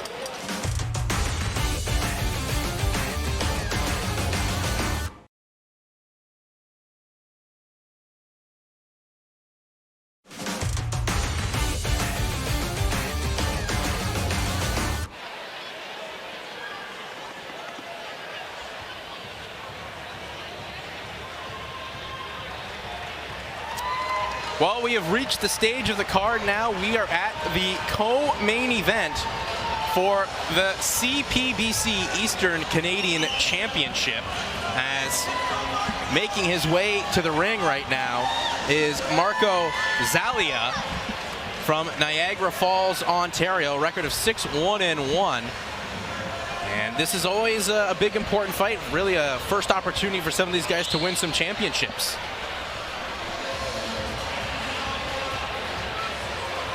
And Ray, for you, you obviously fought for titles before. This is the first time some of these guys are going to get to fight for titles. What's that pressure like? I know Marco well. He's looked for this. He's wanted this for so long. I'm so happy for him that he's finally got the opportunity. It's going to be something. Well, if it's been anything like tonight, we should be in for a real treat in our co-main in Maine.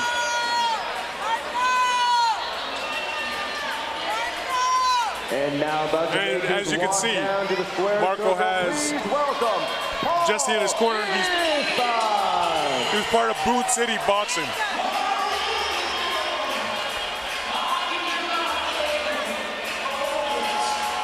And here comes Marco Zalia's opponent in Paul Ispas.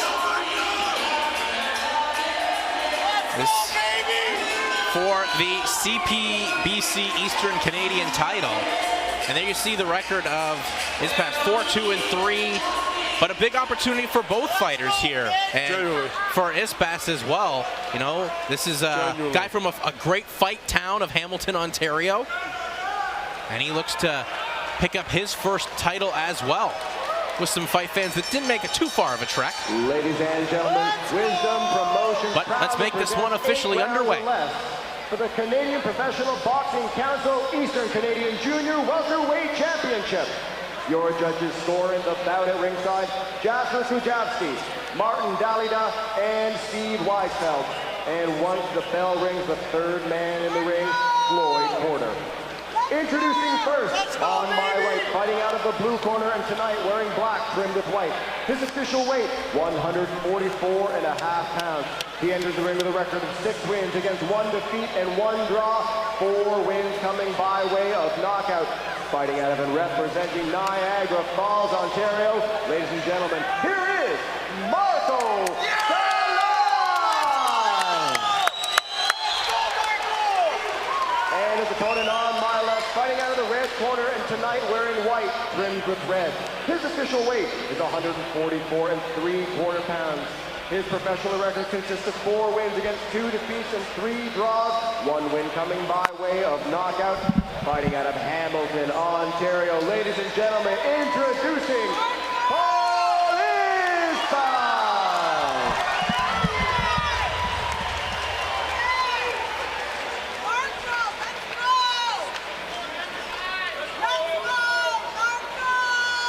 Let's go, Marko! Gentlemen, you were given your instructions in the changing room. I expect you to obey those instructions. Listen for my commands at all times. Remember to protect yourselves at all times. Both belt lines are good. Touch gloves now if you wish. Come out at the bell.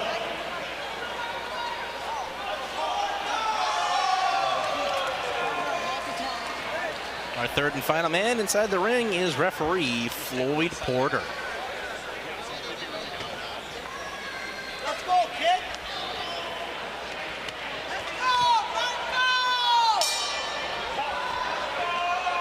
And here we go. Ispas in the white trunks with the red trim, and Marko Zalia in the black with white trim. Ispas with a quick shot to the body.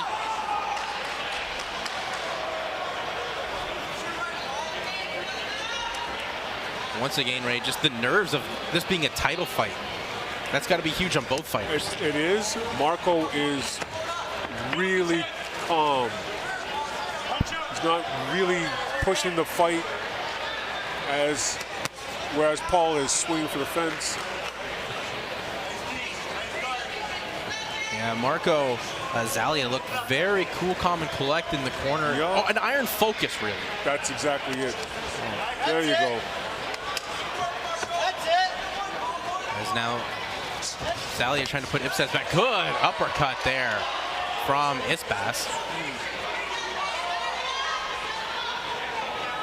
Zalia trying to back down here in Ispas.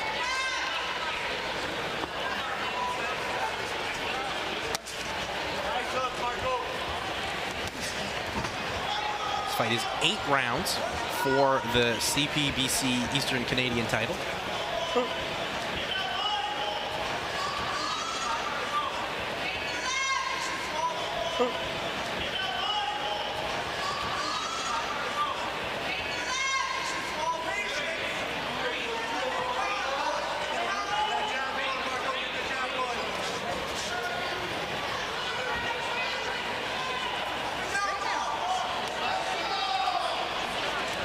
Marko has to be careful. He has to pick up the pace a little bit. Yes, conservation of energy, but you still have to throw punches. Yeah, it's a little good footwork display, but you gotta let your hands go. You gotta let the hands go. You have to throw something. Paul's really pushing the pace, but Marko's not budging. Exactly. It's one of these, as we were talking about, we haven't seen a lot of feeling out process, real feeling out process right now for Zalia. As Ispas trying to find his moments, having the better of them. He's really using his lead hand to set up those shots to the body and those quick shots, right hooks to the head. But Marko's just patiently waiting for his shot, but maybe too patiently. He's way too patient. He's looking for a winner. Well, you're not going to find the winner normally in that opening round. The good thing he's got 8, though. Oh, there's a big punch, though, from Zalia just as the round ends. I think both connected with the good shot. They're both connected in that. I didn't really catch who caught who. I feel like both caught a good shot, but just Marko was on the end that made him slip, so. But then again, the judges see that. You never know what they're looking for as well. So. Exactly. It depends on the angle. But there you see in Marko Zalia, now you see Paul Ispas, who had probably the better moments of that round, getting his hands to fly and go out. But Ray, if you're in the corner here of Marko Zalia, obviously you want to be a little bit more active. Precisely. He's throwing big punch combinations, and he has crazy power, good accuracy, what have you, but he's not setting them up. Something as simple as just throwing the jab. Throwing the jab, giving the guy, I like to call it sand in the eyes. Throw some sand in the eyes, then do what you got to do.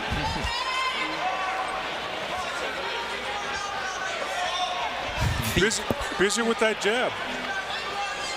There we go. Well, Szalai, though, tries to take the center of the ring early and own that generalship.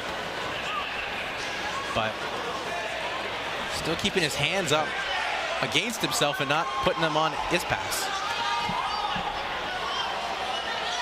That was a quick angle by Ispas, just to get on the outside of Marko's left foot. Yeah. So he's a little busier with the jab this round, it seems. Yeah. And there it is. That's it. That's all it takes. That's the only thing that's missing. It's keeping Ispas honest, but when it's not out there, just allowing him to walk all over him. And Ray, for the viewers at home that maybe don't watch a lot of boxing, the jab is the ultimate tool for a fighter. 100%. Most important weapon in your arsenal. And there's a good body shot there from Szalai. There we go. As Szalai is trying to find a way to get his hands to go once again. He's had good moments here in the second round. He needs to cut the ring off. Marko, that is. Yeah. Well, he's trying to find a way. There's a good body punch, though, from Szalai. Well, now there's Ispas letting things go. I say roles were a little reversed so far here, and there's a good overhand right that time from Szalai. Ispas is really off balance when he's moving to his right. So if Marko can use that to his advantage with his left hook, by all means, I think the night will be over. Oh, there's a good double jab combo that time from Ispas. He lets him off the hook. Yeah. He has him up against the ropes. If he just did a nice left hook, Ispas would walk right into it. Oh, there it is. There it is. Good hook that time from Szalai. And now we're starting to get a firefight. Now he switches in the southpaw position. Like he's starting to find his punches. Good body shot there from Szalai. Great body shot. Starting to mix it up. Well, we've seen throughout the night the body shot is a very effective weapon. And now Ispas gets off the ropes and pushes Szalai back.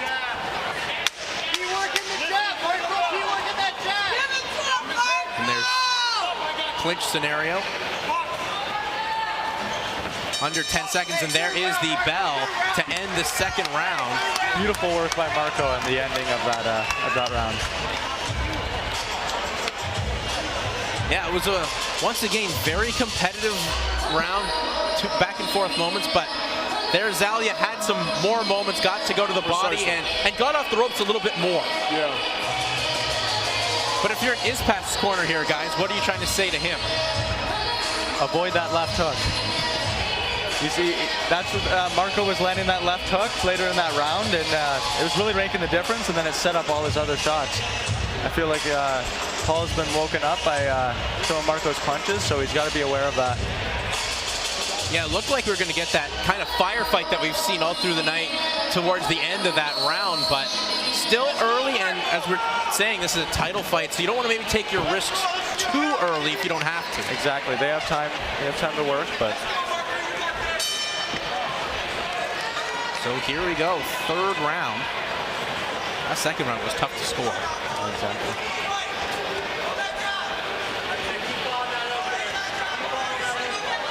As Szalai tries to put Ispas up against the corner. There's a good hook again.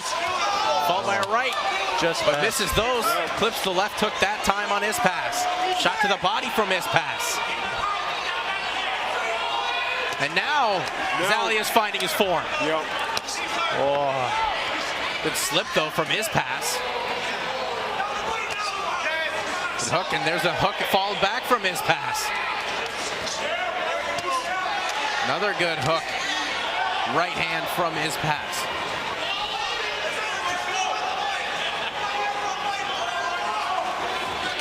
Now Szalai is trying to do what you're saying, right? Cut the ring off. Good shot to the body from Ispas. That straight left to the body by Ispas has been really effective. And he's really finding his form with those body punches. It was Szalai in round 2 that had the success with the body punches.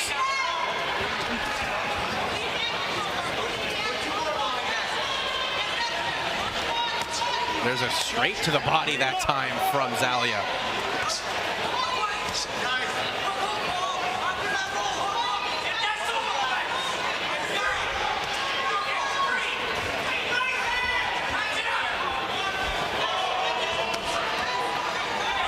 Still both fighters really being cautious for the most part as we're hitting a minute left here in the 3rd round.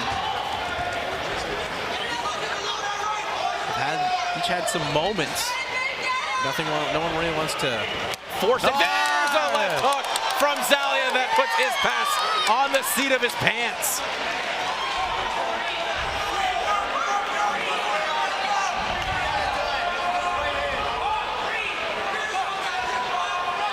He was waiting for that moment all fight for that left hook. He caught Ispas moving to the right. There it is once again. Oh, beautiful setup. Wow. Another left again from Szalai. Very patient. But now Szalai is down. He got caught in a counter right, I believe, from Ispas. It's just that kind of night of fights here in Brantford. And that makes it very interesting to score. It's a 9-9 round. Wow. You see who's going to come on strong in the final seconds here. Ispas got caught with a right. Ispas firing back, and there goes the bell to end the 3rd round. What a round. What a round and what a fight so far. We still have 4 rounds to go. Don't blink. My goodness, what a round. Just when you thought each fighter was being a little bit extra too cautious, Szalai hits that left hook, puts Ispas on the canvas, and then Ispas lands a good counter right just as Szalai comes on in. What a crazy night of fights we've had here, guys. Yeah, I think Szalai, that knockdown, he didn't even see the punch coming. It was in that weird angle where the punch landed pretty lucky for Ispas, and Marko got didn't get the good half of it, that's for sure. Yeah, I don't think Szalai could believe he got caught with it because he kind of pushed Ispas a little bit back. Exactly, yeah. Those are the punches, though, you got to watch out for because Szalai was wobbled. And this is one of these fights where I would hate to be a judge. I would absolutely hate to be a judge if we go the full 8 rounds. Yeah, a lot of these fights so far have been very tough to score. As there's Ispas. Lands a good left. We'll see if Szalai's a little more cautious this time. Let his hands go, but Ispas now feeling the momentum from the end of the 3rd. That's one of those things about knockdowns. You get excited, and then sometimes you get caught due to your emotions. As they say, the wounded tigers are the most dangerous. As Ispas goes to the body. Nice counter left hook. And Szalai is trying to find some counters as well. Exactly. As the roles have reversed here. Paul's busy. He's chipping away and winning the round via just being busier. But they're both throwing leather. Look at these body shots. They count. A good right hand from Ispas, but Szalai throws a good right of his own. So does the body one more time for Szalai. Wow. Just an incredible testament from both these fighters to eat some shots and give them back. This shows the competitive nature of both fighters. Shows how great the matchmaker here is too. He's done a fantastic job with this guy. Good uppercut there from Szalai. Szalai hurt him. Szalai hurt him. I think so too. There's the right hand. He's got to be hurt now. There's the left from Szalai. Wow. Think, as to your point, Ray, Ispas is hurt. As now Ispas trying to get a quick uppercut again from Szalai.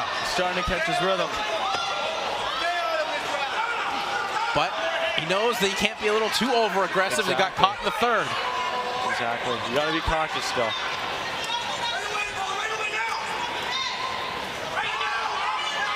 Now Ispas will fire back with a good right of his own.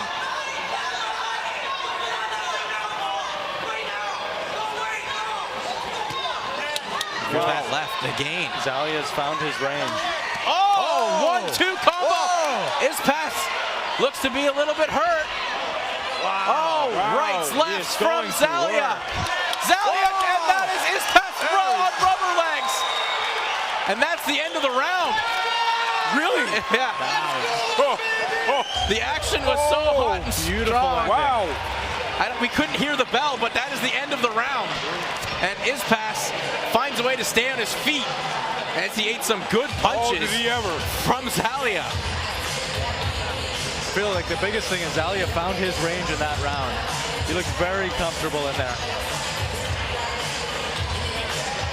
Yeah, he definitely looked the most composed we've seen of him in that fourth round as the fifth round is coming up, but very, very accurate in that last half of that round. But you look across at the Ispas corner, he's breathing heavy and he's wearing more of the damage as well throughout this fight. 100%. And he's been moving a lot more too, so the legs are going to get tired.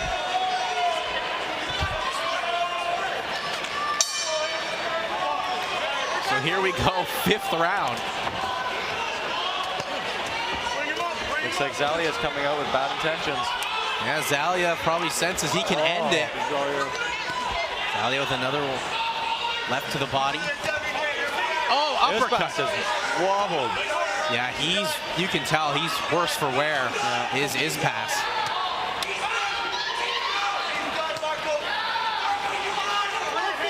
There's Ispas though. Oh, good combo! And he had his hands down to Ispas and he got caught.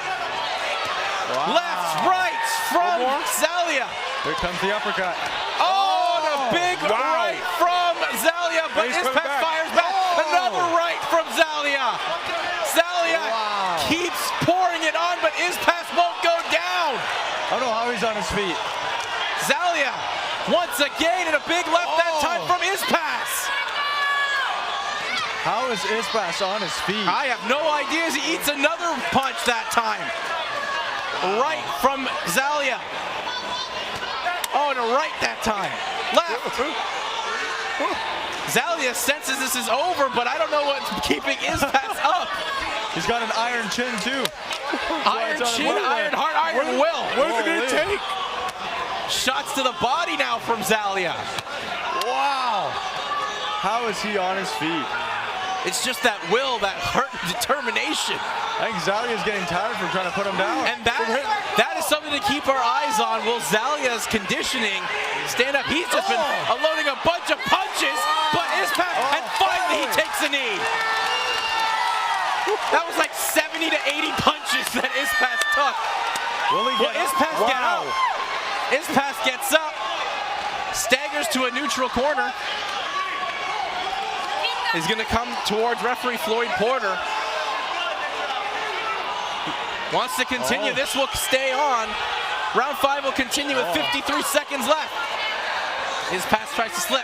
Szalai going to the body. Nice work by Ispas. Now Ispas throwing punches back. Ispas lands some good lefts. He wants it. Ispas tries the uppercut. Szalai lands as well. Szalai's got a wall. Ispas down again. They got in a firefight. Ispas got burned. I don't know if he'll make it up this time. He'll make it up. He'll make it up. Ispas will go to the neutral corner.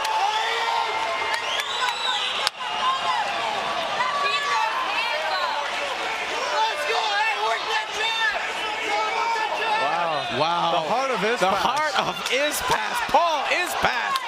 And he tries to come forward, but Szalai unloads and referee stops at the corner, throws in the towel, and this fight is over. Marko Szalai puts on a display of heart, will, and skill to become the CPBC Eastern Canadian champion. What a performance. What a round. What a round. What a round. What a round. What a round. What a fight. Unbelievable action. As Szalai found his range, was able to get that left hand going, and then when he sensed danger in the 5th, he unloaded. And I don't know how Ispas ate 80 of those punches. Oh, I have no How? clue. That was speechless. Tip my hat to him.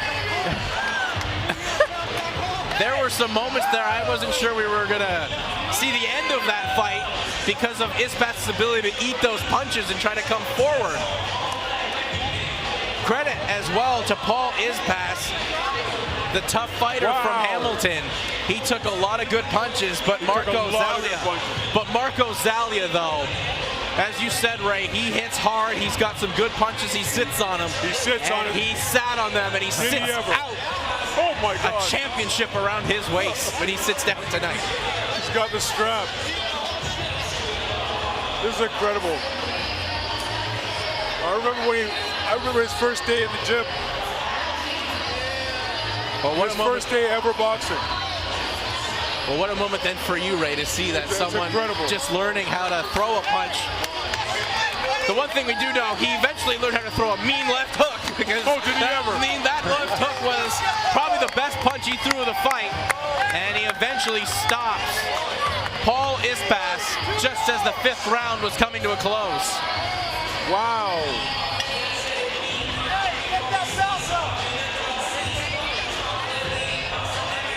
Huge performance from Ispas.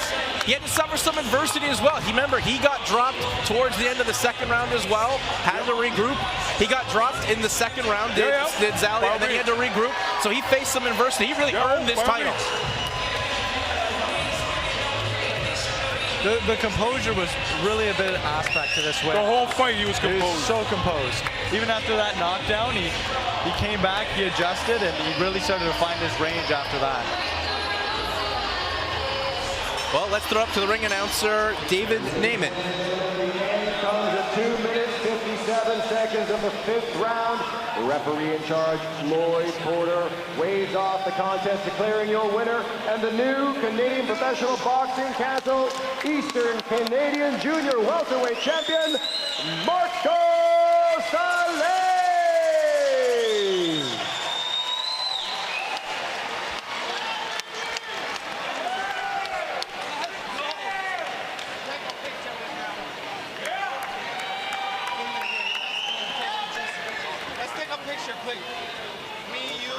Let's take a look at some of the highlights of this crazy CPBC Eastern Canadian title fight. And here is Szalai going to work early. This is the first knockdown. It wasn't really a knockdown, it was a slip. Yeah. And then Szalai just unloading. That quick shot. But there's the knockdown that Ispas had on Szalai. Whoa. Before Szalai was able to weather that storm and regroup, and finally here he puts Ispas down on the canvas after eating like 80 punches. Oh my word. Oh my word. This looks, I believe this is the finishing sequence. Or no, that's goes on a knee, does Ispas.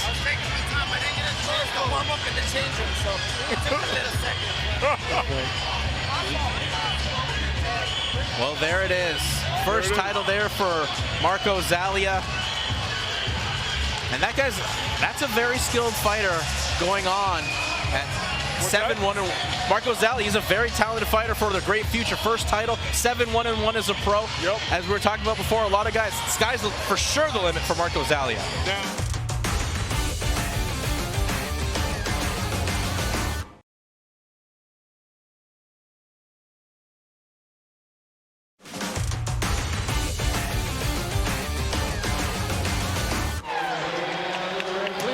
Welcome, Lerone. This is going to make an interesting fight. It's going to make it interesting for the whole boxing culture. That it is, as here he comes to the ring for the main event. It's Larone the Jet Whyte. And this is a fighter with a ton of experience. 6-6-1 as a professional. Yeah. He started his career off on a 3-fight win streak. He suffered a 3-fight losing streak, then another 3-fight win streak, and he's just had some bad luck, some tough losses. A fight he looked really good and he suffered a draw. So he's just looking for take this opportunity and run with it here and try to stop Bradley Wilcox. And when everyone's expecting Bradley Wilcox to really just explode through and be the next big fighter. And the thing we know about as well in Larone Whyte, he comes to get it. He always comes to bring it. He's always in an exciting fight.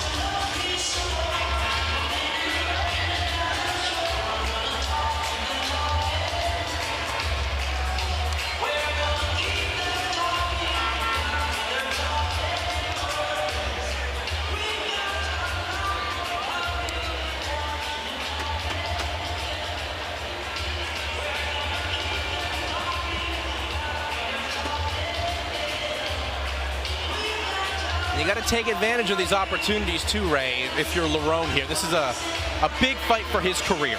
Huge fight. You turn everything around.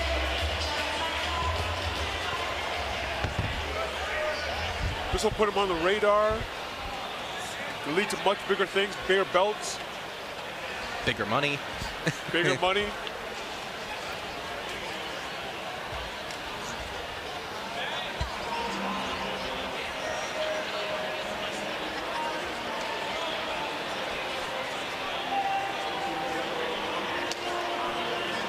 This is our main event for the IBC welterweight title, with already Larone the Jet Whyte inside the ring as he's ready for his career to have a takeoff with picking up this title if he can do that. But he's in tough against Bradley Wilcox. Make his way down to the square circle. A warm welcome, please, for Bradley Wilcox.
And here he comes. Bradley Wilcox will make the walk. Part of a prestigious boxing family here in Canada, the Fighting Wilcox, but this is Bradley's chance to really break through and shine on his own as a member of this family. 100%. As he looks to pick up his first title as a professional boxer. 100%. He's a very skilled fighter as well. 10-0 as a professional. His last fight, he had a TKO in that. And you know he'd love nothing more than to pick up a title that way. And as well, a big chance for him to break through because there's no other brothers fighting on this card. There's normally a lot of his family fighting on the same card. This time it's just Bradley's time to shine. So you got to take advantage of that moment. It's his opportunity to see if he can carry the weight of a show. Center here in Brantford, Ontario. Wisdom Promotions proudly presents the main event of the evening, scheduled for 10 rounds or less, for the vacant IBC Welterweight Championship. Sanctioned by the Ontario Athletic Commission, Commissioner ringside Luke Kotick. Your timekeeper for the championship contest, Jim Monkelbon. And the three judges scoring the bout from ringside, Jasper Kujavsky, Martin Dalida, and Steve Weisfeld. And once the action begins, the man in charge, Rocky Zolnierczyk. And now, ladies and gentlemen, the time for talk is over. Here it is, the war to settle the score. Introducing first, on my right, fighting out of the blue corner, and tonight wearing all white. He weighed in officially at 146 3/4 pounds. He enters the ring with a professional record of 6 wins against 6 defeats, 1 draw, 5 big wins coming by way of knockout. Hailing from and representing Mississauga, Ontario, ladies and gentlemen, here is Lerone White Lion.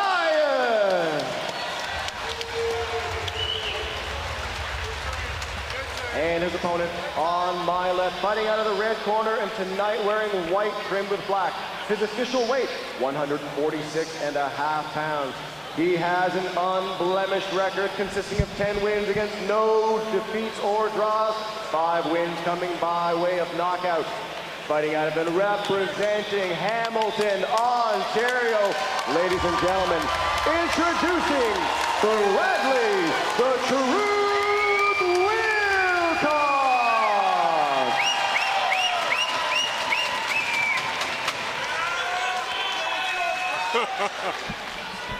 Okay, fighters went over to the cross-season change room. I expect you to obey my commands at all times, protect yourself at all times, touch up, come out banging.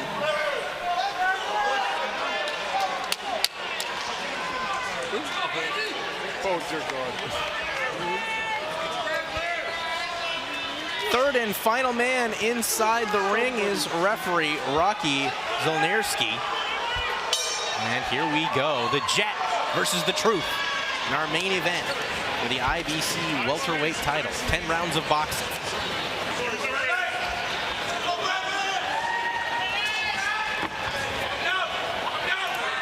As Lerone White trying to get on the inside early.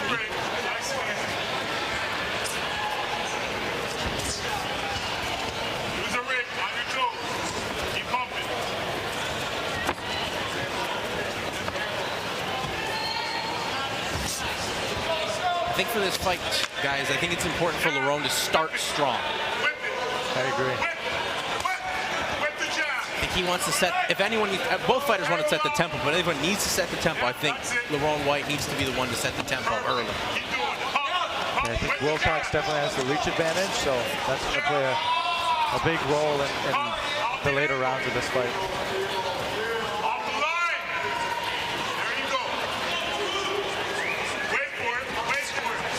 Wilcox has just been impressive each time out and just keeps getting better and better with his performances. And, you know, he would love to crown his 11th pro fight with his first set of gold around his waist.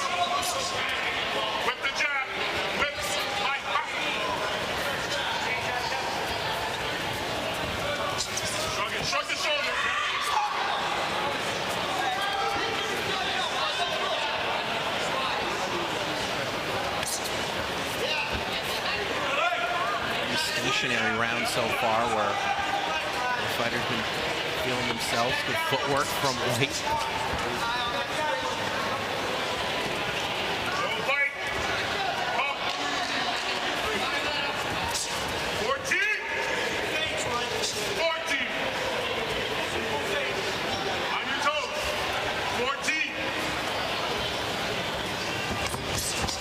There's finally a nice exchange by both fighters. They're still trying to just feel each other out.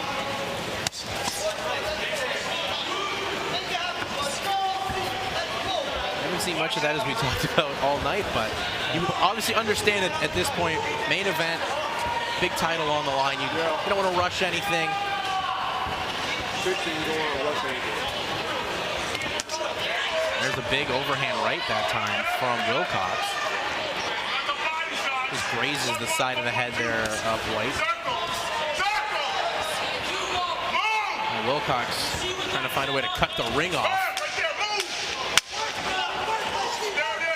As we hit the 10-second clapper, and Lerone White comes in for a clinch, but we get separation. And there's the bell. So a round where we didn't see too much, but Bradley Wilcox had the maybe better moments late. He's setting the pace for sure. I think he's setting the pace, yeah. Whyte's being very patient though, so that's something Wilcox has got to watch out for. But at the end of the day, Wilcox is in control as of right now. Now, what we saw in our last fight was Szalai, he was a little too impatient to start. He eventually got going, and you just worry being a little too impatient early. In accordance to Soria, he didn't warm up enough in the ring in the changes. He came out here to warm up. Not the most professional thing to do, but it worked out. He got the job done. Seconds out, boys. Come on.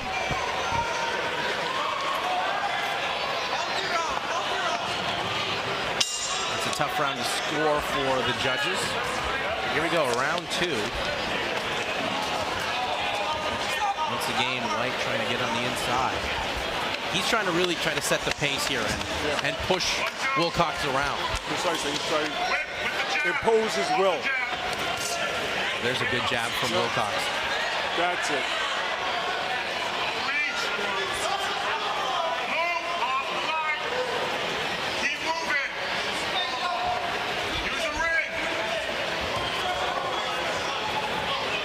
One thing when you look at the Wilcox fights in the past, he doesn't really rush anything. He's so meticulous, takes his time, finds the right opening. Very composed. That just comes with being a part of a family with great body boxer. shot. Yeah, there's a great body shot. That's it. Big right hand from Wilcox. Now Wilcox really starting to warm up.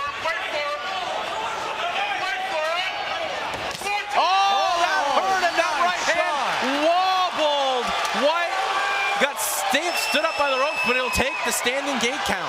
Beautiful right hand. That was ruled a knockdown.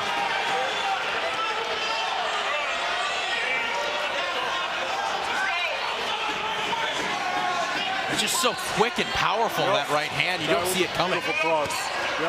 Oh, now going to the body is Wilcox.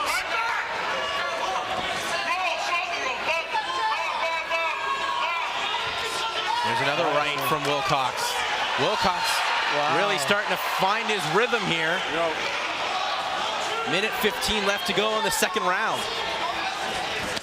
Oh, and there's another combination that time from Wilcox.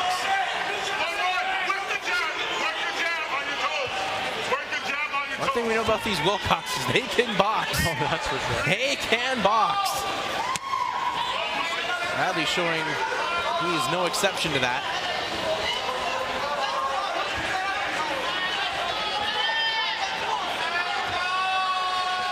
Thing as well. Whyte lands a good shot, but Wilcox will fire back. Wilcox tries to exchange. Whyte is hurt. Whyte takes shots to the body, right hand, and referee looking in. Wilcox unloading. Final 30 seconds here of the second round.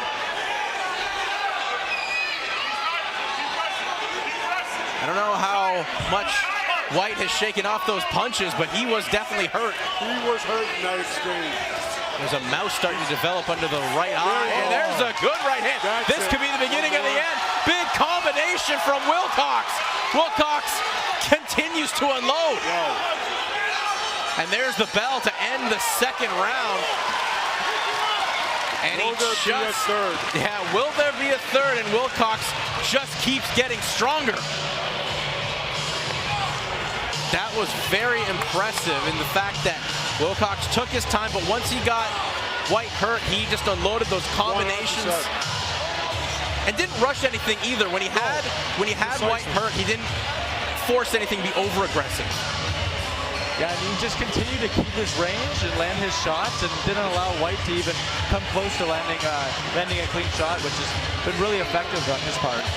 Yeah, it's been really hard for Whyte to find Wilcox in this fight so far. He has been able to, he's had the ring cut off against him. He just can't unload because of the pressure that Wilcox has put on him. I have no idea what is going on in that corner, what they're going to say. What would you say, Ray? Well classed.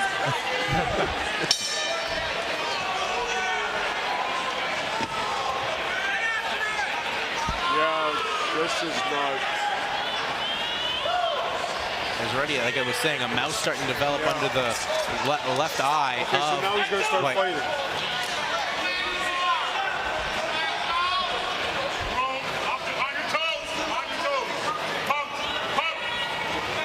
see how much that rest really does help Whyte.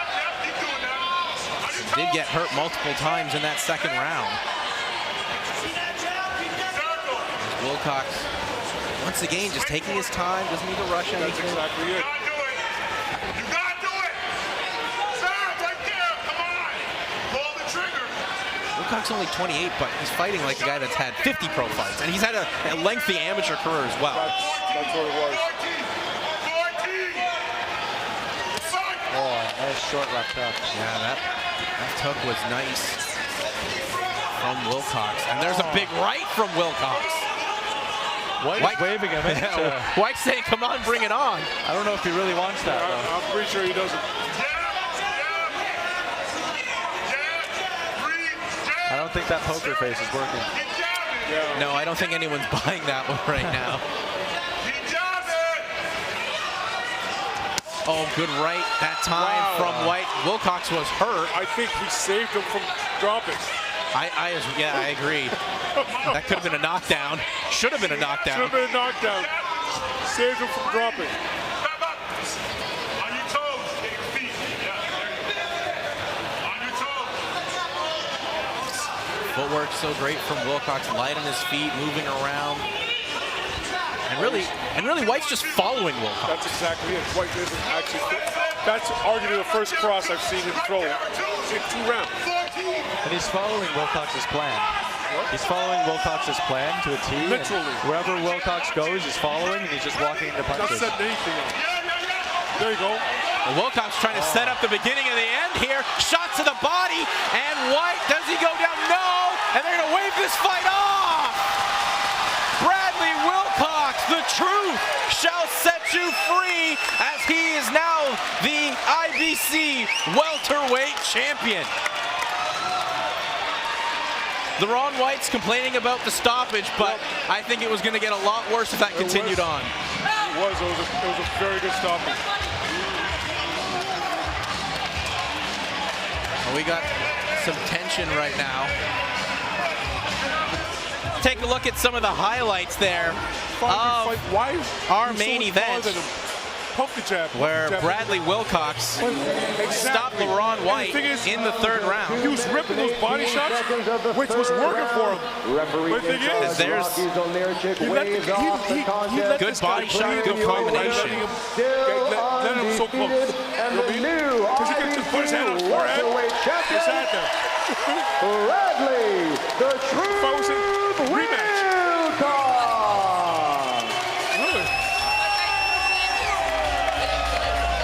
Well, nice to see the sportsmanship too at the end here between LaRon Whyte and Bradley Wilcox. But there he is, the new IBC welterweight champion in Bradley Wilcox. Picks up his first title as a professional, 11-0 now. As he's gonna continue the great name of the Fighting Wilcox. And what a performance by him. Gets a 3rd round stoppage and really found ways to just really outclass LaRon Whyte throughout this fight. This is his opportunity to actually shine now.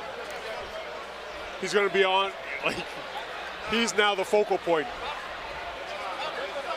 Yeah, there's so many talented family members in that family, but Bradley's right now making a statement. He may be the best.